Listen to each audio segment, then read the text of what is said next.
Good evening. Welcome to our first City Council meeting for the month of June. I feel like we've taken a step back, maybe a month or two in weather, but a nice cool down before the heat hits later this week.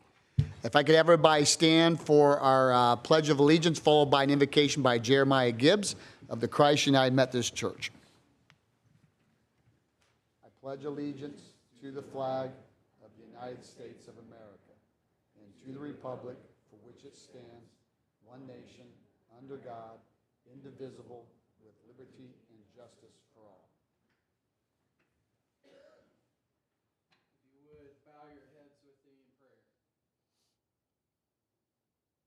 Gracious and loving God, we come before you today with gratitude for the opportunity to serve our community. We ask for your guidance and wisdom as we gather to discuss and make decisions that will shape the future of our city. Grant us the clarity to see the needs of all our people and the courage to act with integrity and compassion. May our discussion be fruitful, and may we work together with respect and understanding. Help us to be mindful of many voices and perspectives that make our city vibrant and strong. We seek your blessings on our mayor, our council persons, and all those who serve our city today, that they may lead with justice and fairness. We pray with peace and prosperity for our city and for the well-being of all its people. May our actions today contribute to a brighter, more beautiful future for Westfield and everyone. Amen. Thank you, Jeremiah. President Tam, would you like to run the meeting, please? Thank you, Mayor.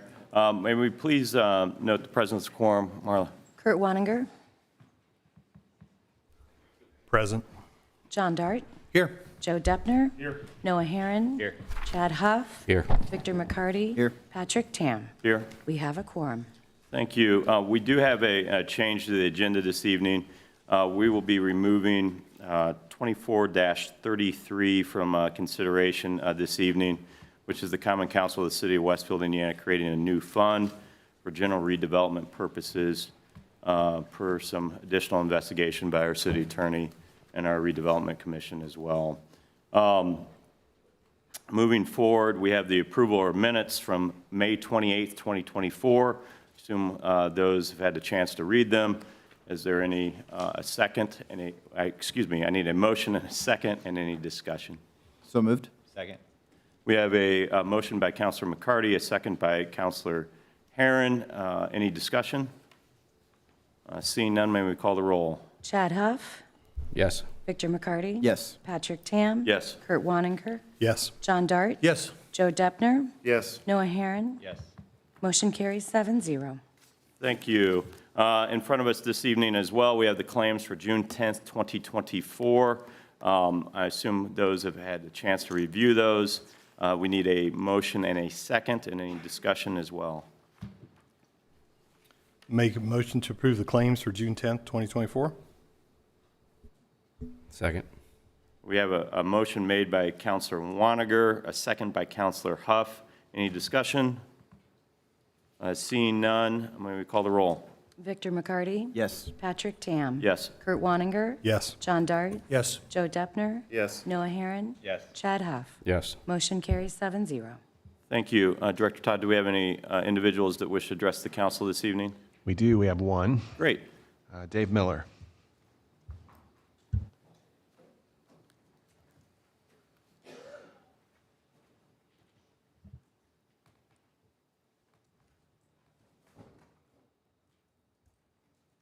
Mr. Miller, thank you for being here. If you, just for the record, as if we don't know who you are, but if you can, just for the record, just state your name and so forth, and we'd love to hear from you. Thank you. Yeah, thank you.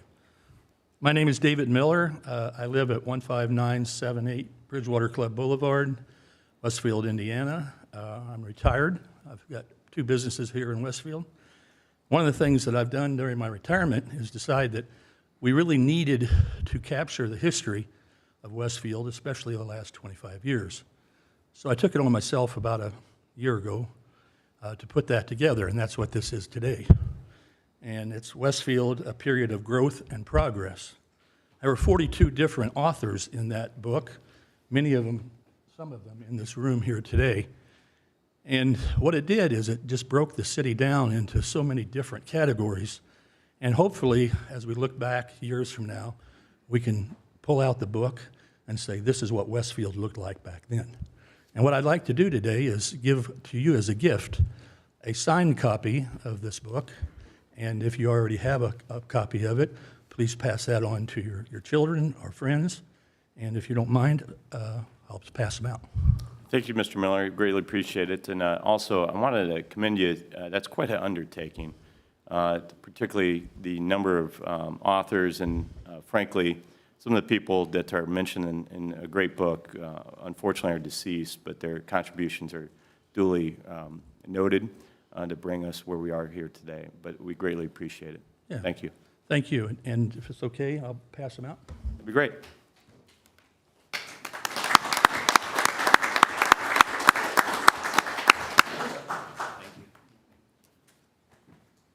Thank you.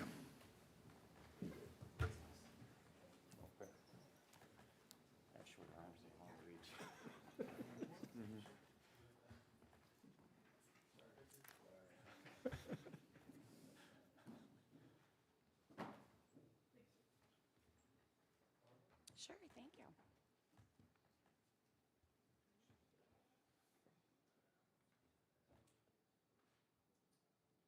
Thank you very much.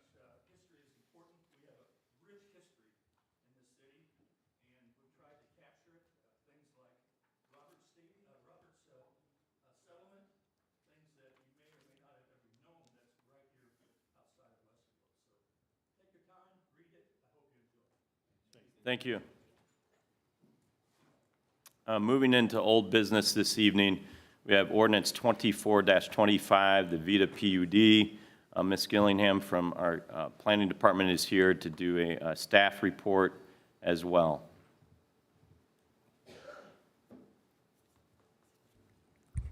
Thank you, Mr. President. Good evening, members of the council. I'm Lauren Gillingham with the Community Development Department. The item up for adoption consideration tonight is Ordinance 2425, Vita of Westfield PUD. This petition requests to rezone 13 acres near the northwest corner of 32 and Spring Mill Road from EI Enclosed Industrial to PUD for the development of an age-restricted for-rent retirement village. This will include active living, assisted living, and memory care components in 3 different kind of areas on the site. This item received a public hearing at the May 8th APC meeting, where it received a unanimous favorable recommendation from our Planning Commission. Matt Skelton of Church Hill, and Antrim, as well as the applicant, is here tonight. He is able to answer any questions, as am I. Thank you.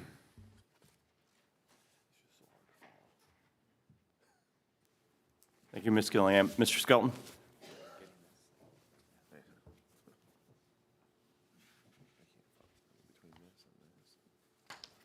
Good evening, members of the council. For the record, my name is Matt Skelton with Church Hill and Antrim, with offices at 116 North Union Street here in town.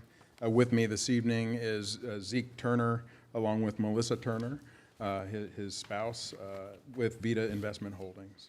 I think you're all familiar with the site, and I won't cover any details unless there are questions about the site.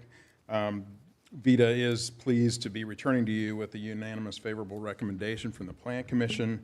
As you may recall, Vita is an age-restricted retirement campus for seniors. They will be offering active adult living opportunities, assisted living, and memory care facilities. There are a number of amenities located on the property, not the least of which are a spa, a salon, a pub, a cafe bistro area. There are outdoor amenities as well that are substantial that I covered when I was here last. We did have a neighbor meeting on April 30th, and Councilman McCarty, thank you for attending. No one from the general public was in attendance. Since the last time we were before you folks, there are a couple of notable changes to the ordinance. One, we were asked by a member of the public to incorporate bicycle parking So that has been done, so we will comply with the city's bicycle parking requirements. Modification to the PUD has been made to reflect that. Also, there was some discussion amongst the engineering folks and the planning folks, just to leave the door open for a possible road extension of the access road, Tournament Trail, along 32. And so the ordinance has been revised to provide the city that option if it so chooses to want that access and to have that road extension. Could you share that, could you share a picture of that? Is it on one of the slides? It's not on us, it's text in the ordinance, and it gives the city, it describes the geographic area, and it gives the city at the city's option at no cost to the city to obtain whatever right-of-way they need for that extension. Okay. And that, if you put the aerial up, it might be illustrative. Yeah, that's maybe what I was thinking, is the aerial, just to give me a better idea. Yeah, so at this location, this Tournament Trail here, this is set back a little farther than it is. Sorry.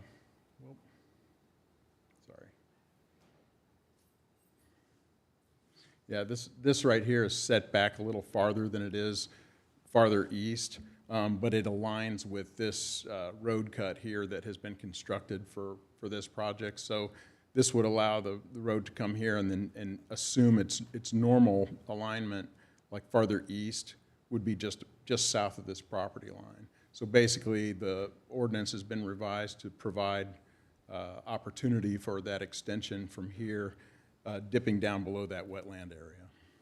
Thank you. Let's see here. I think Zeke Turner, the owner of Vita of Westfield, has a couple of remarks that he would like to share with the council at this time, and after that, we're happy to respond to any questions that you may have. Thank you. Can he run that with his mouse? Yeah, this will scroll. Good Thank you, evening. Mr. Turner. Zeke Turner, CEO of Vita, owner of Vita of Westfield. I'll keep my remarks brief, but just to quickly kind of reintroduce the project. Vita of Westfield is a campus that's designed to serve those that are in Westfield who are aging Americans, if you will. And I'll talk a little bit in a minute about what we're serving, but the goal is to serve those that are here, those that may ultimately want to be here. 20 years ago or so, it was everyone's prevailing belief that everyone who had means was going to move to a warm weather climate when they got to a retirement age. They were going to go to Texas or Arizona or Florida, and it's turned out to be untrue. People want to live in their existing community. It's where their friends, family, loved ones, their grocery store, their church, wherever that might be, or they want to come live where their adult grandchildren are, or sorry, where their adult children are who have their grandchildren. This is representative of what the project will look like. This is a project we built about a year and a half ago in Marion, and has a kind of a similar look and feel to the exterior. You're going to hear what it looks like at nighttime. Beautiful building, really changing the way that senior housing typically looks and feels to the outside world, creating really nice looking courtyards that have great amenities and opportunities for people to gather and to be. You can see here, and it's in the ordinance as well, but how the campus breaks down. 3 different uses here. You have your cottages, which are 55 plus, kind of independent living, active adult. Those are 2-bedroom with attached garage units. You can see kind of in the middle there, we have pickleball, bocce ball, outdoor grill. There's an outdoor fire pit, a sitting area here, outdoor dining. The amenities that are available in the assisted living 4-story building here are actually available to all of the users here, as well as to some of the outside world on point of service. And then we have a secure courtyard with a secure memory care unit here to complete the campus. In terms of our focus, we focus on what would be considered the middle market. So that would be people who otherwise either can't or don't want to afford the highest end of senior housing. That's all well and good. It's a very nice product to have at the higher end, and there's a great demand for that. But there are a lot of people who fall kind of in between the poles. To say it in kind of layman's terms, in senior housing broadly, if you want something nice, sometimes you can't afford it. And if you can afford it, it's not very nice. And we're really filling that middle gap. You can see here, it's teachers, firefighters, service industry, government workers, nurses, and a whole long list of people who generally fall in that middle income category until one day when they retire which is well and good to live in their existing home. And then someday later, when they get up to be around 80 or so, they might start needing a little help with services in their life. And they find very quickly that it's very difficult to afford the offerings that are in the market. We come in to fill that gap, which interestingly represents more than 60% of all seniors and is growing at a pace of almost 90% right now. And you can see what happens in terms of demand. The average cost of assisted living right now is about $60,000 a year. That's substantial. That's very difficult for many people to afford without tapping into their adult children to help subsidize that. But as you lower that cost a little bit, $10,000 a year, your demand expands by over 35%. If you're able to lower it another $5,000, you expand your demand another 30%. So now you're in the largest pool of people, what we consider to be the middle part of the bell curve demographically, which also represents a lot of communities here in the Midwest. In terms of, we do intensive geographic research. This is a 4-mile radius. We also look at a 7.5-mile radius of where people are going to come from. We know there'll be some that'll move in, like we talked about earlier, but a lot of people who are already here. And what's interesting is when you dig into this, you see things like population trends. The 75-plus population trend just in a 4-mile radius of this building is at 6.23%, more than 3 times the national average. The senior migration is 25%, which national average averages out because people are moving from one locale to the other. But that's just a substantial percentage. And we look at all these different pieces of incomes and the population that's over different incomes, under different incomes, et cetera, to really determine what our demand is.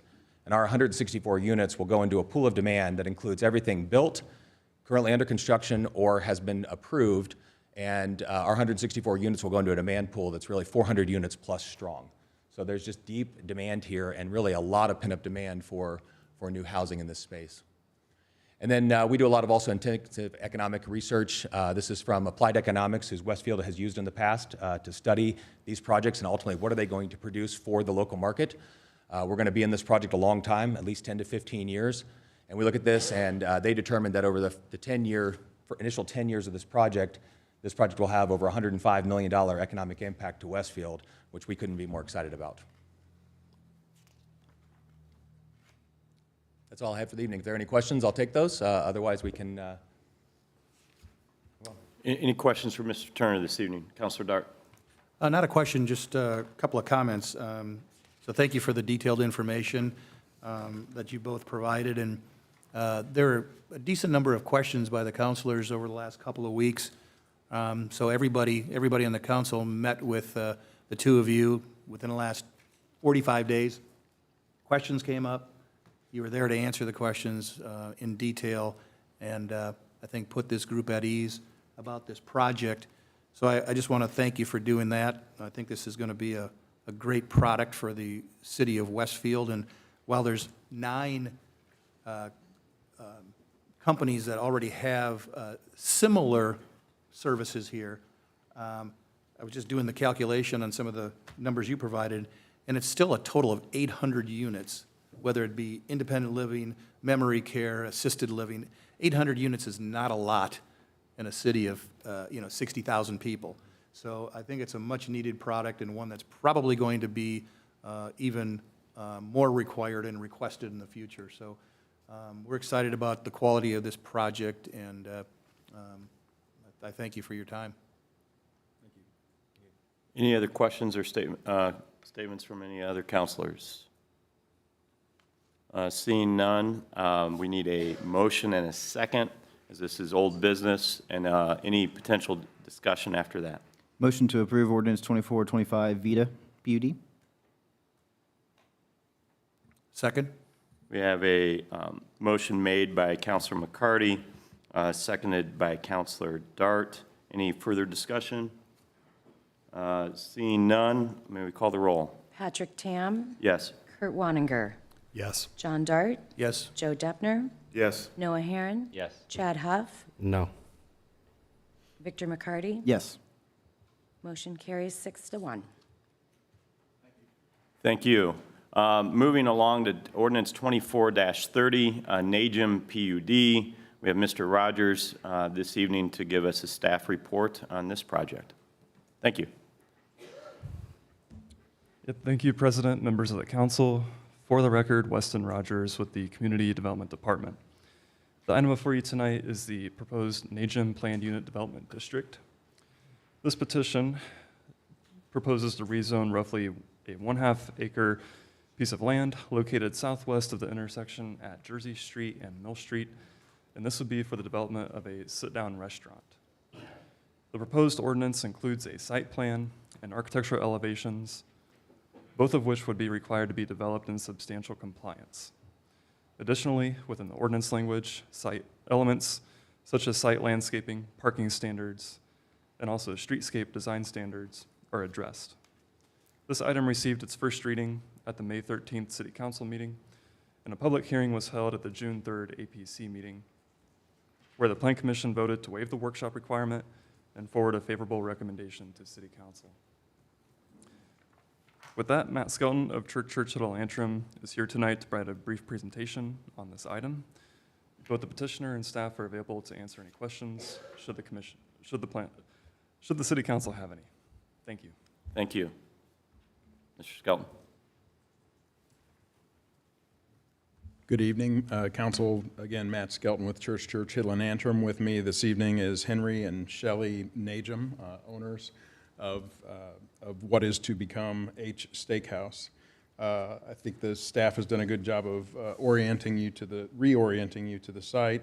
I'd just like to point out the Najum family has worked extensively with your planning staff and your economic development staff to design a beautiful building and also some site design elements that will really enhance the Grand Junction Plaza area.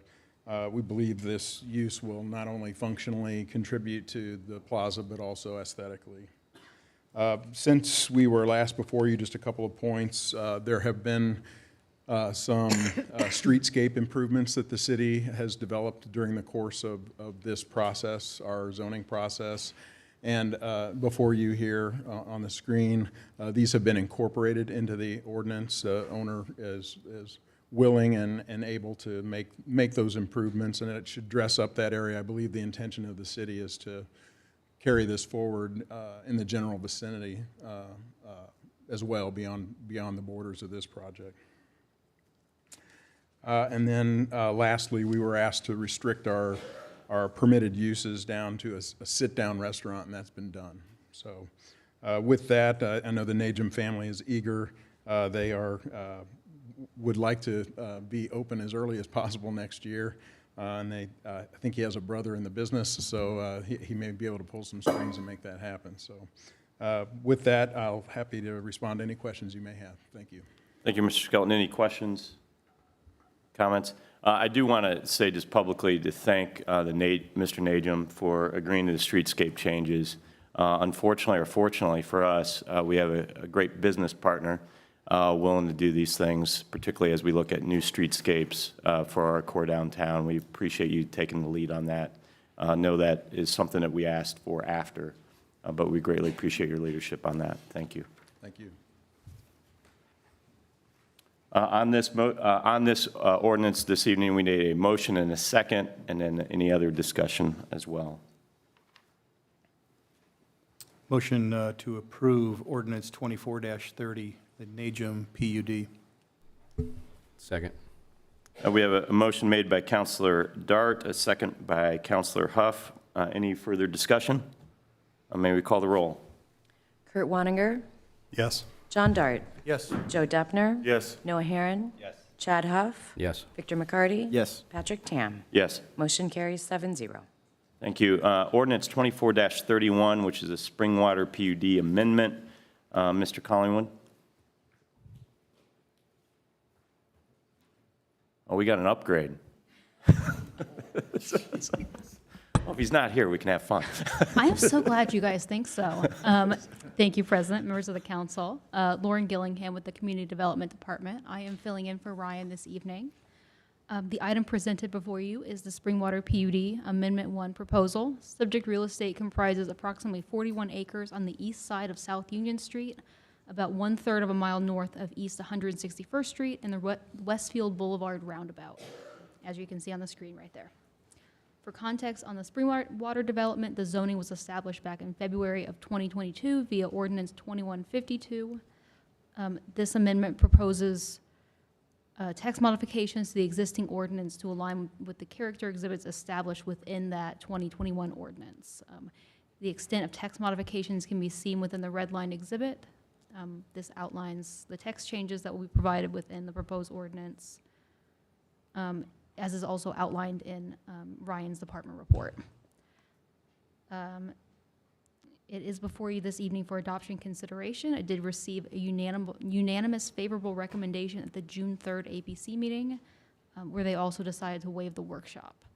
Jeremy Lawler of Old Town Companies is here tonight. If you guys have any questions, you should direct them to him, because I do not know. Thank you. Thank you, Ms. Gillingham. Any questions with regards to this ordinance this evening? Jeremy, could you just share again what some of those architectural changes were? This list up here is not what's changing. This is standard in all units. But I thought there was changes around like the length of the, or the width of the soffit and some of the trim around windows. Could you just share some of that again? Yeah, certainly, and for the record, Jeremy Lawler with Old Town Companies. There are, the changes are very specific in architecture only. There's no reductions in quality or anything like that. But as you can see in the original character exhibits, it's a more of a modern style design. In those designs, you can see and it's really hard to see here, I guess, but a narrower trim requirement. So the current the previous ordinance, the existing ordinance, requires a 5.5-inch wide trim board on all the windows and on the corners. So we would like to address that and minimize that trim width just to accommodate the more modern design style. As you mentioned, the gable overhangs, the roof overhangs, is a 12-inch requirement in the existing PUD. We would like to reduce that to 6 inches. The flat roof on a non-primary structure is not currently permitted. This design here, you can see this this jet out of the house here has a flat roof on it, just a more modern style. The current requirement is 4 windows on the front facade. There's a couple of our designs that only can accommodate 3. There's a good example here. Still a modern design, both of these actually. This one also, you can see the narrower gable overhang, and if you could see it, this actually doesn't have corner board or trim board on the corners, so your lap siding just wraps the corner in like in an older, more traditional house, to be honest. And then the last of, I think there are 6 different language changes, is the bump out requirement for third car parking. So we have some narrower 45-foot lots in the village component, or cottage component, I guess I should say, that section of the neighborhood, that if we have to do a 2-foot offset for a third car garage, then we cannot offer that as a part of our custom package because the house becomes too wide. So when you bump it back, it widens it by 2 feet, and then we're encroaching in our side yard setbacks. So being a custom builder, we wanted to leave that third car option available for those lots as well. So that was the 6th change. So all completely architectural, really trim, gable overhangs, and things like that. Thank you. Sure. Any other questions for Mr. Lawler this evening?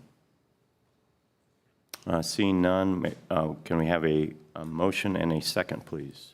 Motion to approve ordinance 2431, Springwater PUD amendment. Second. We have a motion made by Councilor McCarty, a second by Councilor Huff. Any further discussion? Seeing none, may we call the roll? John Dart, Yes. Joe Deppner, Yes. Noah Herron, Yes. Chad Huff, Yes. Victor McCarty. Yes. Patrick Tam, Yes. Kurt Wanninger. Yes. Motion carries 7-0. Thank you. Moving on this evening, we have ordinance 24-32, which is the Common Council of the City of Westfield, Indiana, authorizing and approving additional appropriations and transfers of funds from the operating balances of the General Fund, Fire Fund, Sports Complex Fund, and Westfield Welcome.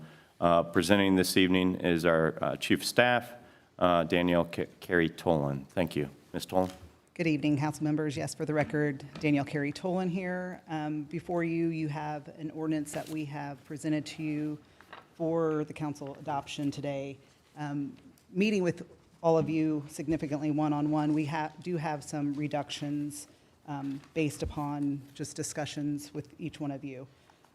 Would you like me to go over each one of those so we can have discussion openly, or how would you like to handle this? Let's go over just that red line version that you provided us. Yep. That would probably be most helpful. And then what I would encourage everyone to do is let Ms. Tolan go through the entire red line version, and then let's go back to where we have some additional conversations with that as well. Yeah.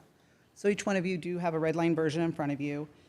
For Administration Department Personnel and Services, this is a salary for the financial analyst, and this has been taken down by 60 or 50%. So this is just 50% of the salary, knowing that next year it will be a full salary for the budget, but for budgeting purposes for this, we'll take it down by 50%.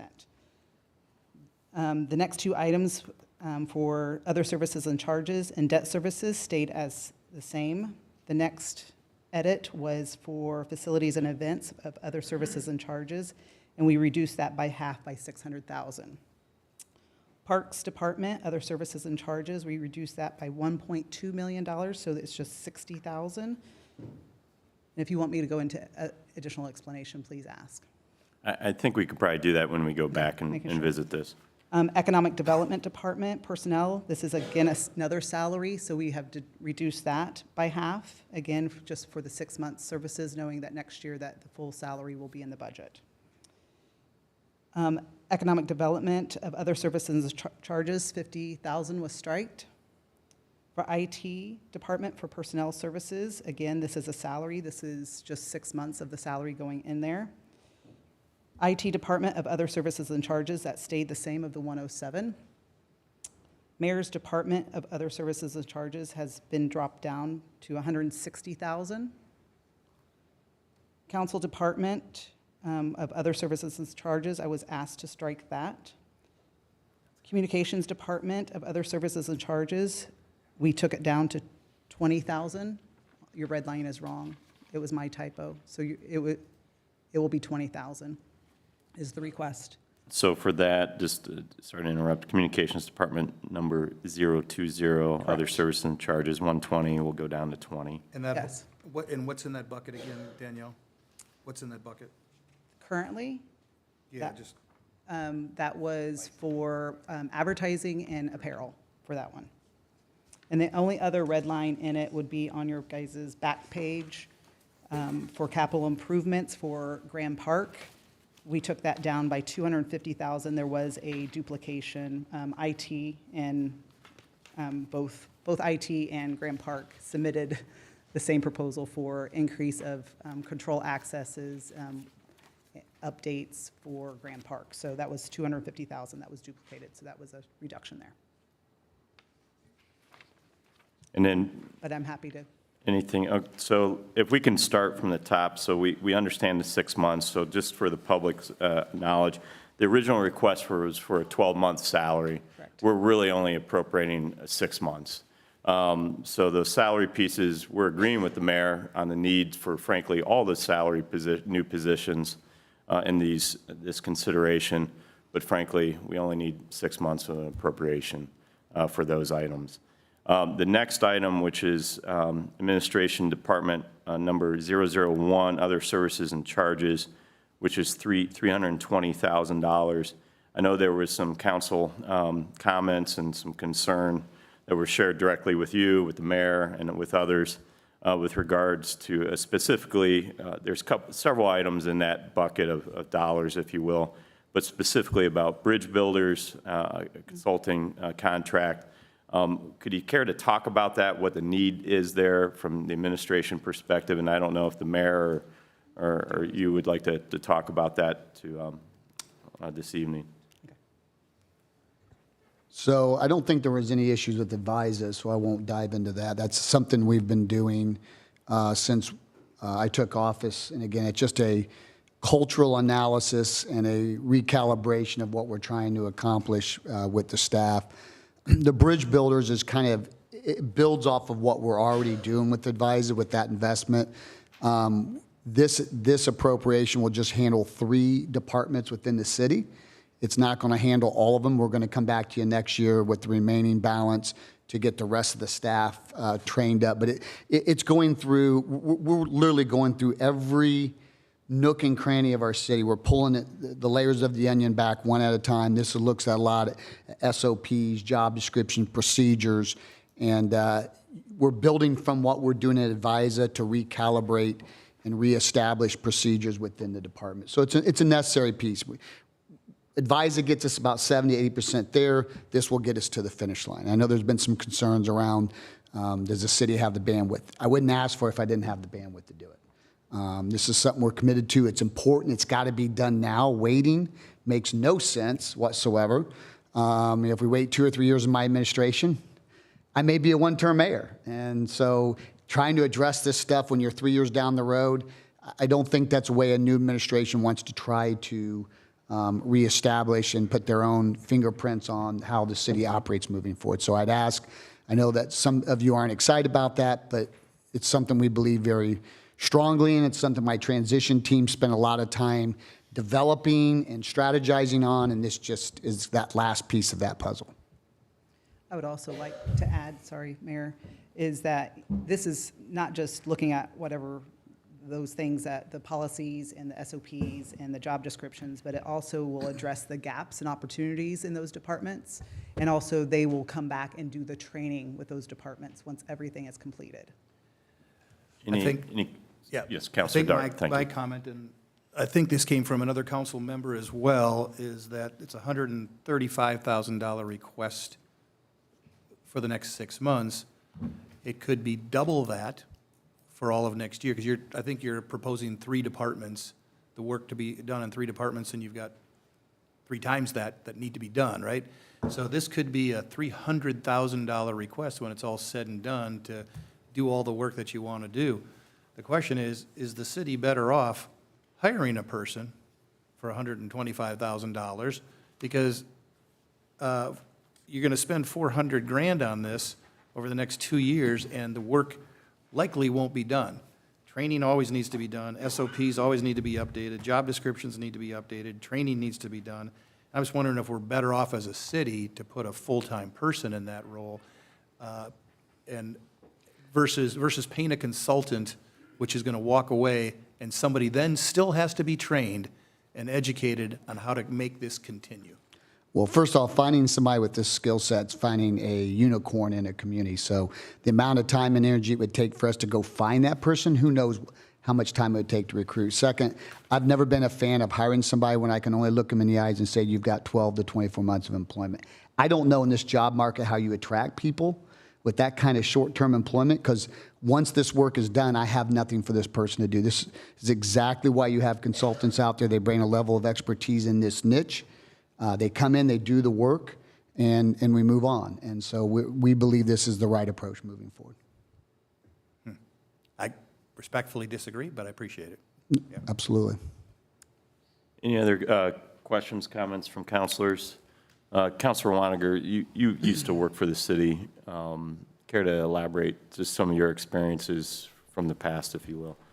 Yeah, we went through kind of a similar transition that when we were basically towards the end of being a town, and then we had to go through it again when we went through the transition from the town to the city. So going through that and looking at all the departments and how we were going to grow and develop, but the culture of the organization, I think, was one of the main aspects of that. We wanted to change the culture from the town to the city and kind of reevaluate. I know you guys are going to reevaluate salaries and everything associated with that. So like you said, Scott, major corporations, when they change leadership within an organization, they go through these similar types of things. I've worked for 2 large corporations that did that, and when new leadership came in, they kind of reevaluated and looked at those things. John, I disagree with you. Having one person do this, to have all the skill sets that need to look at everything that needs to be looked at, I think would just drag out the process a lot longer. So I think this is the right route to go, and I appreciate you guys not trying to tackle it all at once, break it down into departments and move forward that way. Yeah, and quite frankly, this isn't one individual we're hiring a team of consultants. So for me to get that expertise wouldn't be a one-person hire. We'd have to build out a department to do this kind of stuff. And again, to do that for one project on a short-term time period just is not the preferred method or makes sense from my perspective. I can add one more thing too. When I was at the town and then the city, we were always having employees stolen from us. And we've been able, with this new administration, to attract a lot of good quality people with a vision that's moving forward. And I think to continue to retain those individuals and also attract new employees and talent to our city, this is important. I agree. Thank you. Any other questions or comments this evening on that item? Real quick, just for a point of clarification, in my notes from a spreadsheet, I had bridge builders at 150, not 135. And I think earlier I heard 135. It was reversed. Okay. I'm sorry. All right. I like keeping numbers straight. Yep. It's one of those things I like to do. Okay, thank you. Can we go down to facilities and events department, which is the next item, which is just going to kind of walk through some of these red lines here just to kind of keep the conversation orderly and come back to potential council action in reaction to the red line, but just kind of get the conversations out. So the Facilities and Events Department, which is number 004, it's being reduced from $1.2 million to $600,000. Those of us on the council understand that to be the city services building. I don't know, Mayor, if you want to talk about your thoughts there, or the Chief of Staff as well. So just for those listening in from the public's perspective, before we took office, if you all remember on the stage, we took you guys on a tour of the city services, and we showed you the deficiencies that building has. It has served the city well, and we have been very frugal. Past administrations and council have been very frugal about getting every ounce of space out of that building. There will come a time we're going to have to build a new city hall. Now is not that time. The reason for that is that's a $40 to $60 million investment of taxpayer dollars, and we need investments in infrastructure, in luring in new businesses and expanding our tax base. And there's just so many other priorities in my mind right now where that doesn't make sense. So what do we do in the short term? It's probably a 6 to 7 year window before a new city hall will be built. And I don't have space for the employees that we currently have. I've got multiple departments where we have people doubled up in an office. I have wasted space, quite frankly, that we're not using, like multiple break rooms you never see a body in. We need to maximize this space. By the end of this year, I'm going to have between 20 and 25 employees looking for a home, looking for a chair to sit in, and I have nowhere to put them. And this is becoming a problem, and it's going to continue to compound. That's assuming we never hire another soul after this year. And we all know as the city continues to rapidly grow, that gap's just going to keep growing. So I need a solution. So as I mentioned to you all when we gave you that tour, we were going to go down the path of space planning. And you guys have appropriated now, I think, 3 or 4 times, roughly between $10,000 and $20,000 of fees to have this space planning done. I will admit, when I saw the sticker tag of $1.2 million, it was pretty eye-popping. I was like, you've got to be kidding me.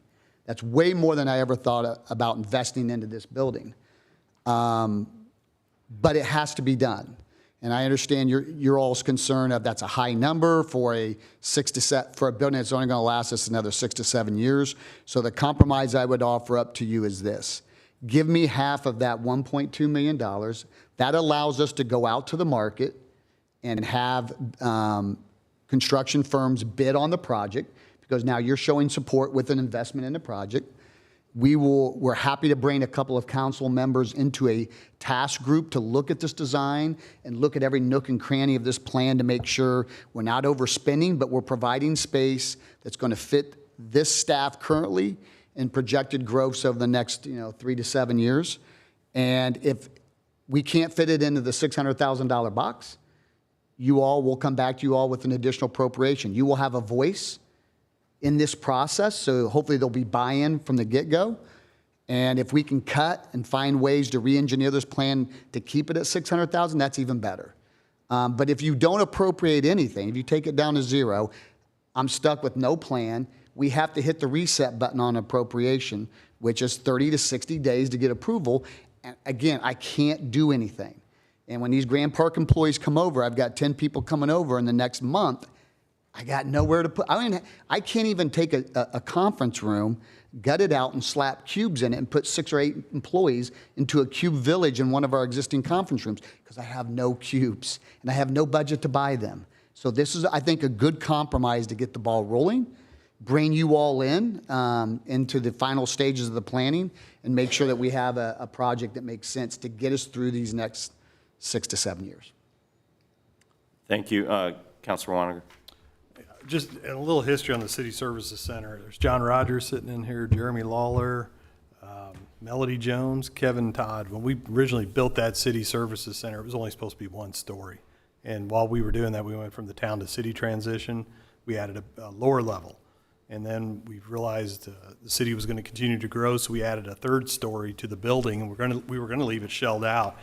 Before we were done with the building, we had the whole building basically full at that time. And I know when I left the city in 2012, that building was pretty well full. And I did walk around, check a bunch of the offices with 3 and 4 and 5 people in one room in some of those. So I appreciate the reduction and looking at opportunities to reduce the costs associated with that. So I'm in favor with the reduction and having 2 councils appointed to sit down and kind of look through this plan. Appreciate that. Councilor Dart. I'm proposing a little bit different solution here. Just a few days ago, you were adamant about $1.2 million, and we really didn't have any solid RFPs or quotes on the actual cost to do this. I appreciate the consideration of give me half, let's get started. And I think the council would agree that the work on the building needs to be done. What I'm proposing is that we put a small task force together with 2 council members and the deputy mayor and others on the team and work diligently over the next 2 weeks with contractors and looking at alternatives and options, right? Because we haven't seen anything come before us. So we don't know if it's 600,000, 800,000, 3 million. I think a lot can be done in 3 weeks to make this work. And so until we actually have 3 RFPs with solid numbers that we can compare and understand the type of work that's going to be done, I'm not in favor of a $600,000 appropriation. I might be in favor of $2 million if that's ultimately where it's going to come in and the work that needs to be done. And in this case, we've said many times, hey, come back to us with additional appropriation needs as you have them during the year.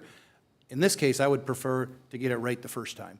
And I think by having a couple of council members on the team with your team members, we can nail this down and really lock it and load it.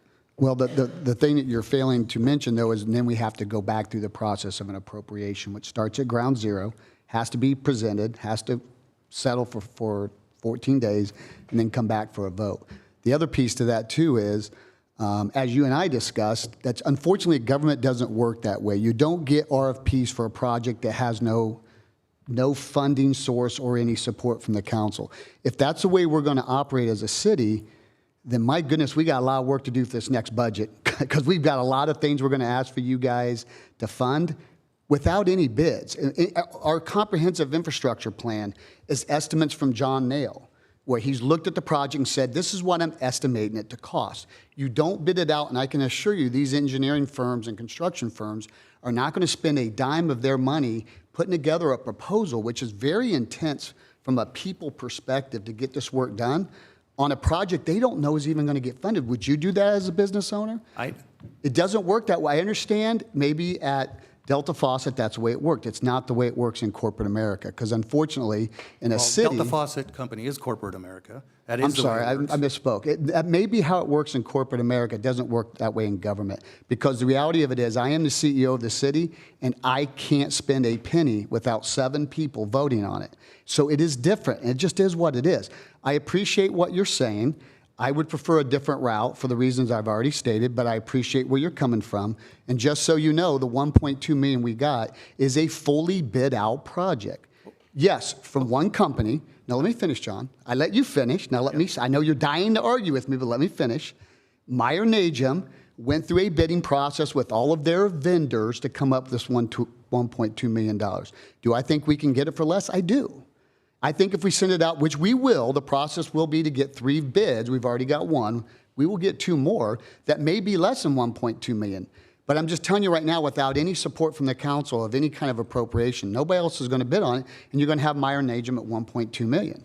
So this is why I'm asking. I think it's a good middle ground, a good compromise to give us something to get going. So I don't have to, because quite frankly, if the project comes, let's say it comes back at $2 million, and we need an additional 1.4 million, we can start working towards work on this project because we already have this seed money to get the project started. And we can go back as the project's being built out to get that second appropriation.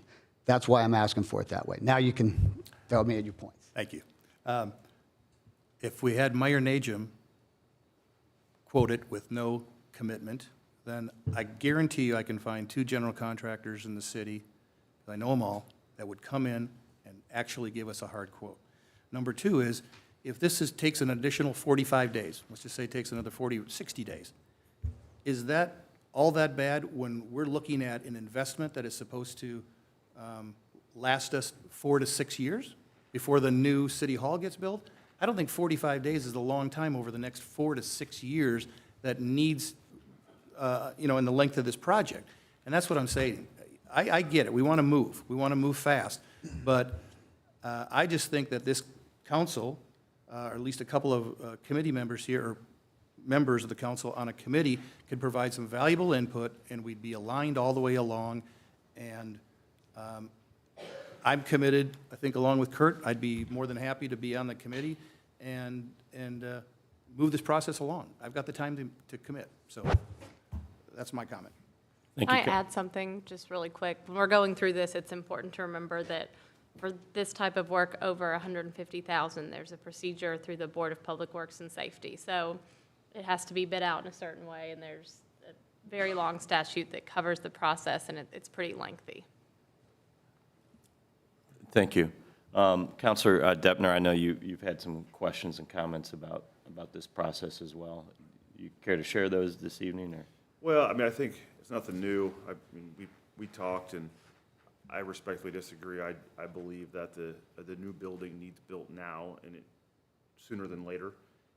I would be in support of basically any project to move that forward, whether we buy land and start. Land isn't going to get cheaper. We have no plan moving forward to build this building. And this is just lipstick on a pig. I've used that term a couple times. And, are you going to come back next year and ask for $600,000 to put more cubicles in? Because we're just growing.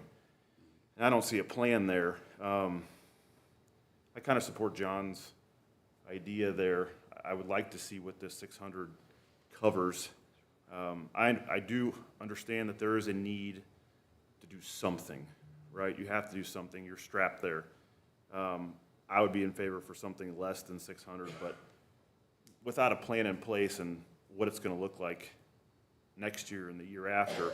I mean, we reduced 1.2 to 600, but I know we're going to come back in 6 months or a year and ask for the other 600 because we need more cubicles and more space. We're going to do that another 6 months. It's just going to keep happening. So my position is build the building because we're going to be wasting money for the next 7 years before we do it. And if I don't stand fast with that position, I think we're just going to keep coming back this building is just going to be expanded from all directions and look terrible, and everyone's not going to like it. And so I'm pretty much out on this aspect of it. I would be in favor of some monies to get you by to where we can get a plan in place to build this building. So just a couple of things, and I appreciate what you're saying. In fact, when I ran for mayor, I thought if I won, I would do a city hall right away. But when I've got my arms around the gravity of economic development and driving new development to our downtown area and all the different things that we're trying to get done, I just felt like it wasn't a priority. I'd rather provide impactful development that impacts our residents than a new office for me and my staff. So that's why we decided to go this way. Just to answer a couple of things. First off, understand the plan that we have does project growth of the city staff over the next 7 years. Is it perfect? No, because nobody can project 7 years out in their business exactly how many people they're going to hire, but we have a buffer in this plan that should allow us to grow into it. I do agree with you, it's lipstick on a pig. It just is what it is. It's what I've been dealt, and I'm just trying to deal with it the best way I can. And lastly, just so you know, all of you know, we are in the mode right now of looking at land. We have several properties we've looked at. We're still trying to, I don't think we found the perfect property yet, but we have some options we're considering, because I agree with you. Land is not going down in value in Westfield, and we owe it to the taxpayers to at least get the land locked up sooner rather than later, and go from there. What I don't want to do, because I don't personally want to build one in my first term, I would not go down the design mode until after the election. So if there is a different mayor who may have a different view, we're not spending money on something that he or she may not agree with. So I do want to buy the land to get that locked up, but that would be as far as we go as an administration in my first 4 years. Thank you, Mayor. Question, how many people do we currently house in the city services building? I don't know that. Brady's not here. I don't know that question. I can find that out. But I do also want to state that after the first appropriation, I've been working on this for over 50 hours with the designer and working with all the department heads one-on-one and as a group to make sure that we look at this as the most cost-effective way of making sure that we have cubes, make sure that we have the expansion of this project moving forward. It's not just, hey, this is what we want, it's what we need. So we are bringing over roughly 10 individuals from Grand Park, currently housed at the Grand Park Events Center, correct? So that's part of that 20 to 25 people that we anticipate needing space for effectively now. Yeah. We currently have 110 employees in city services. It's always great when somebody's watching on YouTube. Keep in mind, so now that we have Westfield Welcome coming back from Grand Park, we have several positions have been approved that we've not filled yet. We have 4 or 5 employees that are double stacked right now in an office. And you have before you, I think, 3 or 4 new headcount positions that we're asking for as well. That's how we got to that 20 to 25. And then the space planning that takes into account some additional buffer. I mean, is that another 100 people? Because we're talking 5, 6, 7 years.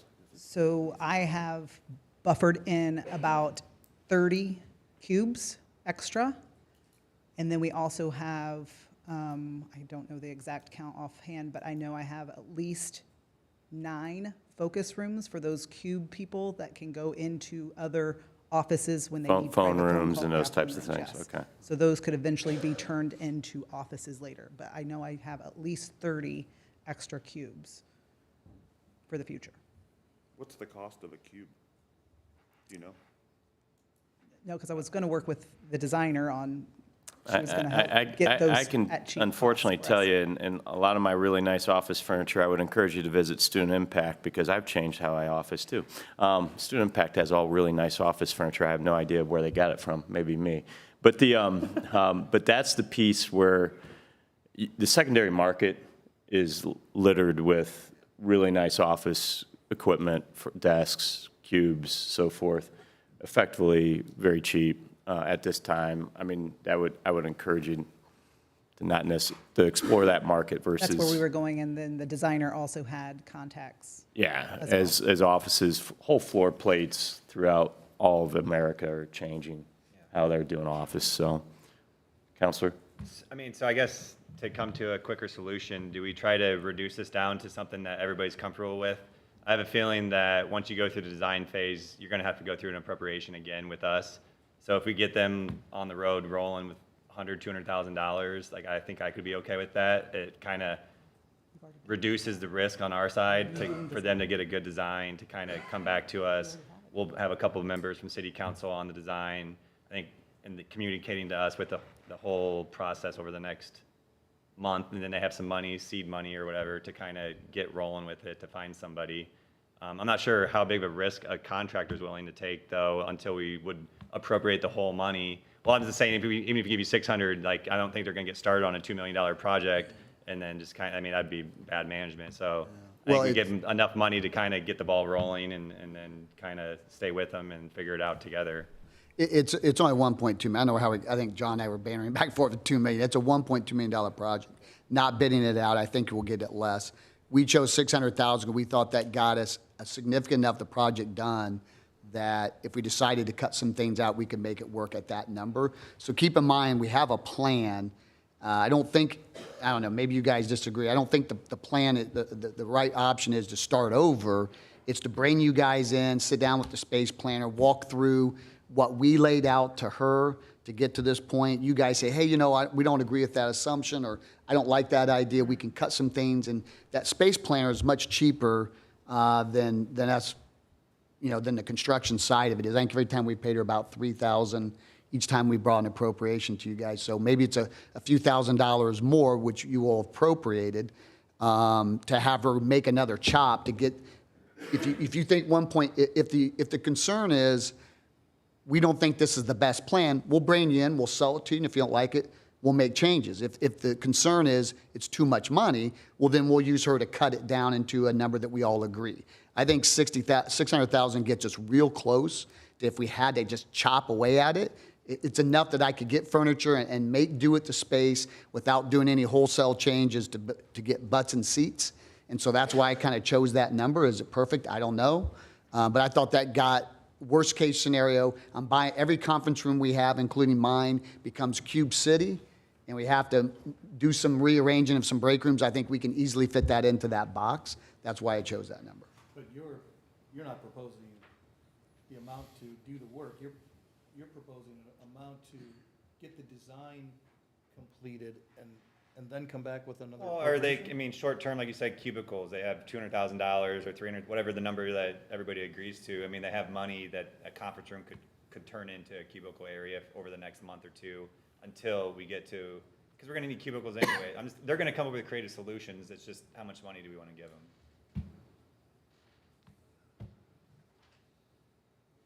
One other thing I'll say, and I'll shut up on this. Keep in mind, guys, if you appropriate $600,000 and we spend $300,000, that $300,000 rolls back to where it came. It's not like I can go spend it. I don't have $300,000 to go buy Christmas gifts for my staff. It is what it is. So don't overthink the dollar amount, because again, if we don't use that money, and we're committing that you will have a voice and that we will get approval from you all on this redesign. And I apologize, I wasn't aware that's something you guys were passionate about. In the future, we'll definitely look at this through a different lens.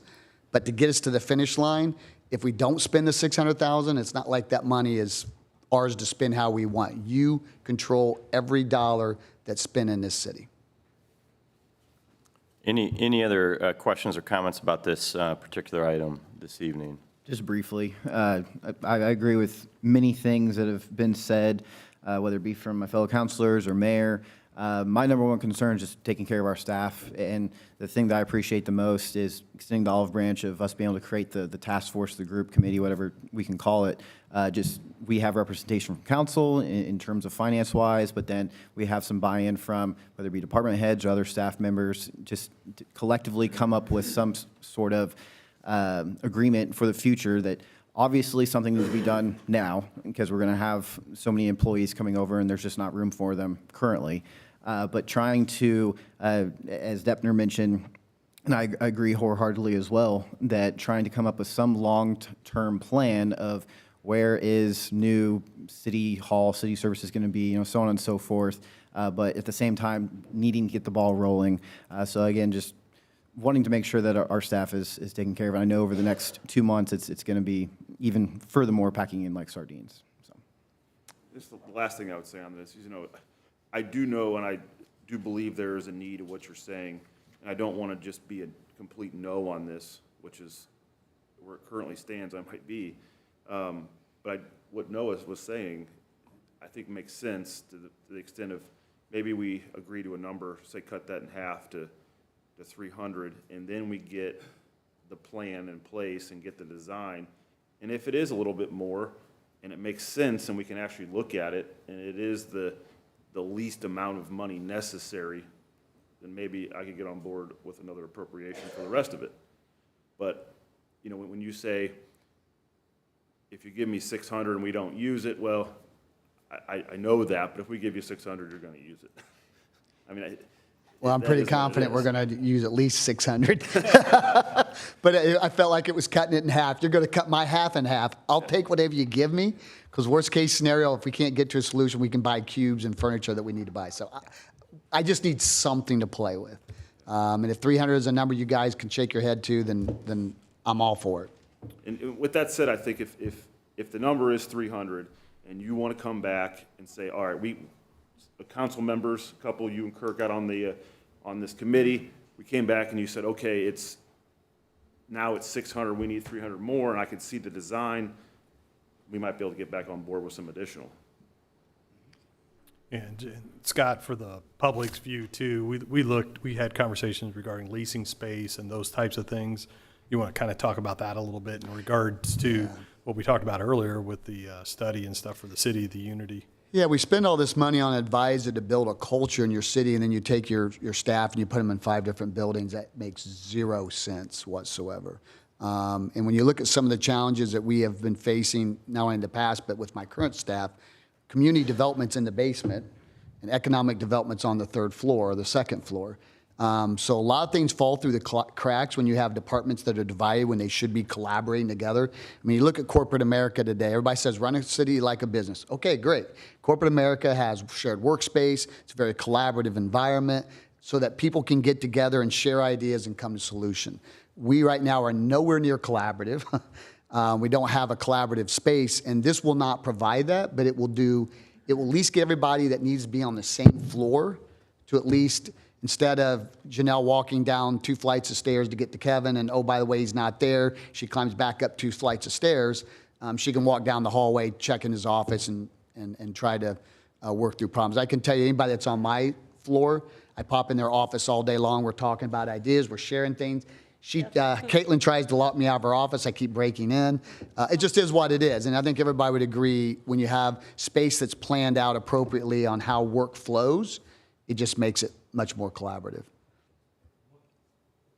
And Scott, one other discussion too, even long-term, like Joe was saying with the new city hall and stuff down the road, what do you envision kind of the city services building eventually becoming when a new city hall is built? Yeah, so it's going to, obviously it will house our staff like it does currently.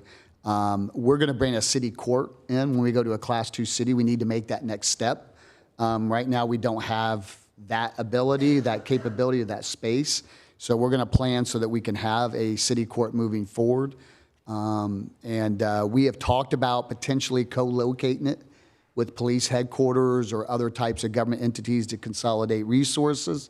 I don't know if that's going to happen yet or not. We're looking at everything in terms of land availability, but we envision it being the city hall of the future. I'd like to have a space where if a resident wants to come in and go talk to Public Works, they don't have to go through 2 gatekeepers and 2 keypads just to get into a space. That, quite frankly, they get lost if they try to.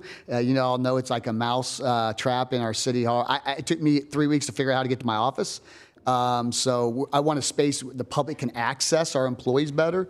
And then lastly, this building here will be my vision. Obviously, you all will have a voice, is to donate this to the Historical Society, let them expand their museum. This is a historical building, and build a new meeting room or assembly room that can accommodate more than what you're seeing out here to accommodate for the growth of our city. And my hope would be just like the county office, county commissioners and county council have their own office space where they can meet. So I'd like to provide a workspace for the council where they have a place to go when they come to City Hall. You can stop using my conference room. There's going to be a Cube City if you don't give me more than $300,000. I like your first option there better. Oh, and lastly, to answer your question, there are no commercial office space in Westfield. There's no space. We could go out and look at, hey, what if we do this building or lease out another building? I don't know where you'd put them. I called Kurt Weitzel to verify this. There's nothing out there. The only other option we could have is I could rent trailers and put them in the parking lot, and we could put people in modulars. Again, not a bad short-term move. If we get 5 years in and we need another 10 space and we have no place to put them, you can do that short-term, but you don't want to put people out there for 7 or 8 years and then try to go recruit from the Carmels of the world. I mean, imagine me going to Janelle at Carmel and saying, I'm going to put you in a trailer for 7 years. You're probably not getting Janelle. And I think we all agree that the staff that we brought in, the staff that we have, we don't want to lose them, and having a workplace where they're packed 3 deep into an office or out in a trailer for 7 years. That's just not a great place to be. We're better than that, quite frankly, in Westfield. I'll amend my original support of 600,000 down to 300,000 then. I'll take the 6 if you're going to give it. Are we okay to move on to the next item, which is the Parks Department, 005, other services and charges. This has been proposed to be reduced from $1,260,000 to $60,000. So that $60,000, just to verify, is a redesign value engineering for amphitheater In Grand in Junction. Grand Junction Park. The reduction is actually for potential roundabout beautification under what I believe, I'm going to use my term, and the mayor and you can correct me, an old process, and looking forward to a new process as we go into the 25 budget. Is that correct? And Mayor, would you like to elaborate? Yeah, so so a little history on this. The city used to beautify their roundabouts when they were built, at the time they were built. COVID hit. It was decided by the last administration to cut. We didn't know what we didn't know, and so they decided, hey, we're not going to landscape any of our roundabouts moving forward. I think it was the right decision at the time. When it became clear COVID wasn't going to impact municipalities like we had thought, the mayor tried to bring it back. The last council did not want to see that in the budget, and so we now have 13 roundabouts that have nothing in them, and that's okay. Personally, my vision for Westfield is to have it beautified as much as we can in a cost-effective way. I'm not looking at putting Carmel-style yard art, is how I like to call it, in the roundabout. We're talking landscape, plantings, hardy plantings that are going to survive year in and year out.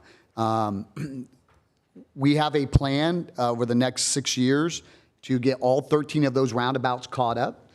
Any new roundabouts we build moving forward will be budgeted as part of the project of doing the roundabout. So we're not going to continue that, but we've got 13 roundabouts to make up.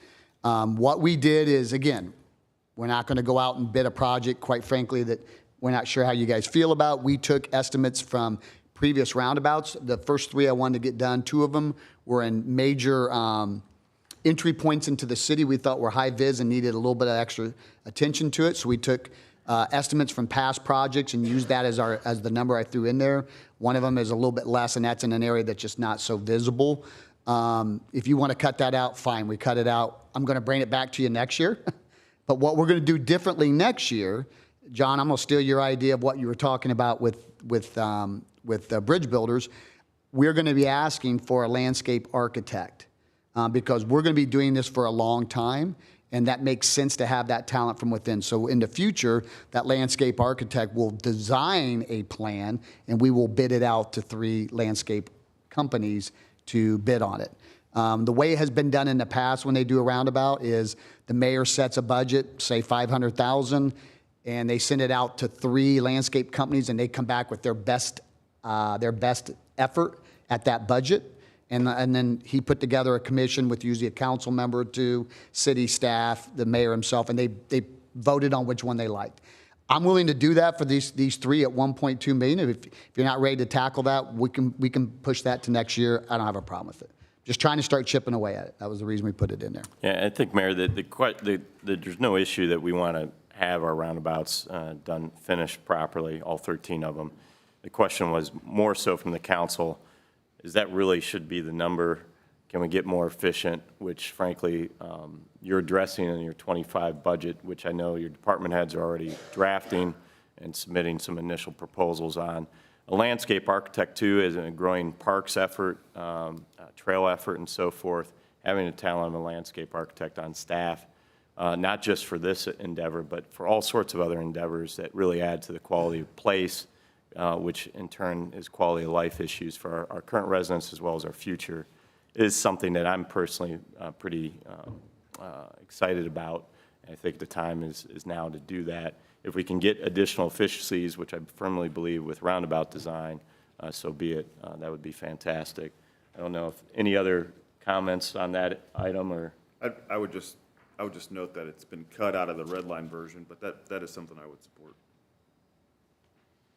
And I just wanted to give my appreciation for the forward thinking for the future, have someone in-house, similar thinking when it comes to social media communications. You have something you can abide by, brand guidelines, and it makes sense to have someone in-house that can abide by brand guidelines when it comes to whether it be our architecture or landscaping or whatever it is of the sort that fits the narrative of what we're trying to be as Westfield, excuse me, and we're not trying to be outlandish as some of our neighbors may be. We can reel it in a little bit with being in-house. Absolutely. We just cut it out because we were hearing that there was resistance to it. So Maybe we made it. we're talking three roundabouts, 1.2 million, so I'm guessing like $500,000. How do we get to that and just like landscaping? Great I mean, question. Is it just hardscapes and stone? Is that how it gets up that high? Because I know it's not just, it can't be plants. Yeah, it's not just bushes. Yeah, trust me on that. Some of it's water. You got to get water and lighting to some of them, depending on what you're doing. Keep in mind, unless you want to have a landscape team out there watering and caring for that, you got to put in some kind of a watering system to manage it. And some of it's adding. Some of our roundabouts have depth, where you use some kind of a brick or a stone to build up, so you have different layers of plantings. Two of those are budgeted at $500,000. Those are, again, in some very critical corridors where, like you see coming into Grant Park, won't be that big. That's a huge roundabout, but you invest a little bit more into those. And then one of them's, I think, near a neighborhood where it's just a $200,000 investment. And it may not be that high, but again, we can't get bids on this until we know this is the direction we're going. As they are building roundabouts, are they putting the underground plumbing and electrical in? And if they're not, okay, so Jonathan says they are. So the plumbing and the electrical is not that expensive, quite frankly, now that it's already in. Yeah, you need the external lights, you need the irrigation system to do that, but, I think we need to be careful about saying, you got to get plumbing and electrical in there, because now you're just talking about the exposed fixtures, and that's still not a $500,000 job. And again, keep in mind, guys, I've done no homework on this other than this is what historically the city has paid for these types of roundabouts.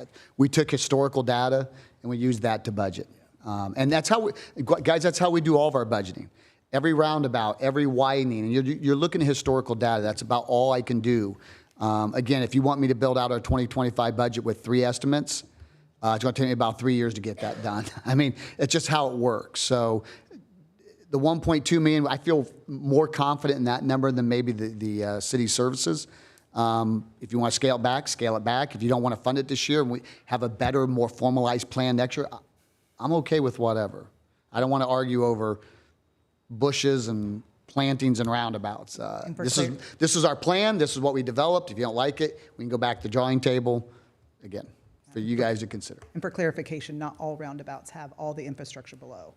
So True, but I would assume that not all most of the new ones that have been built in the last couple of years?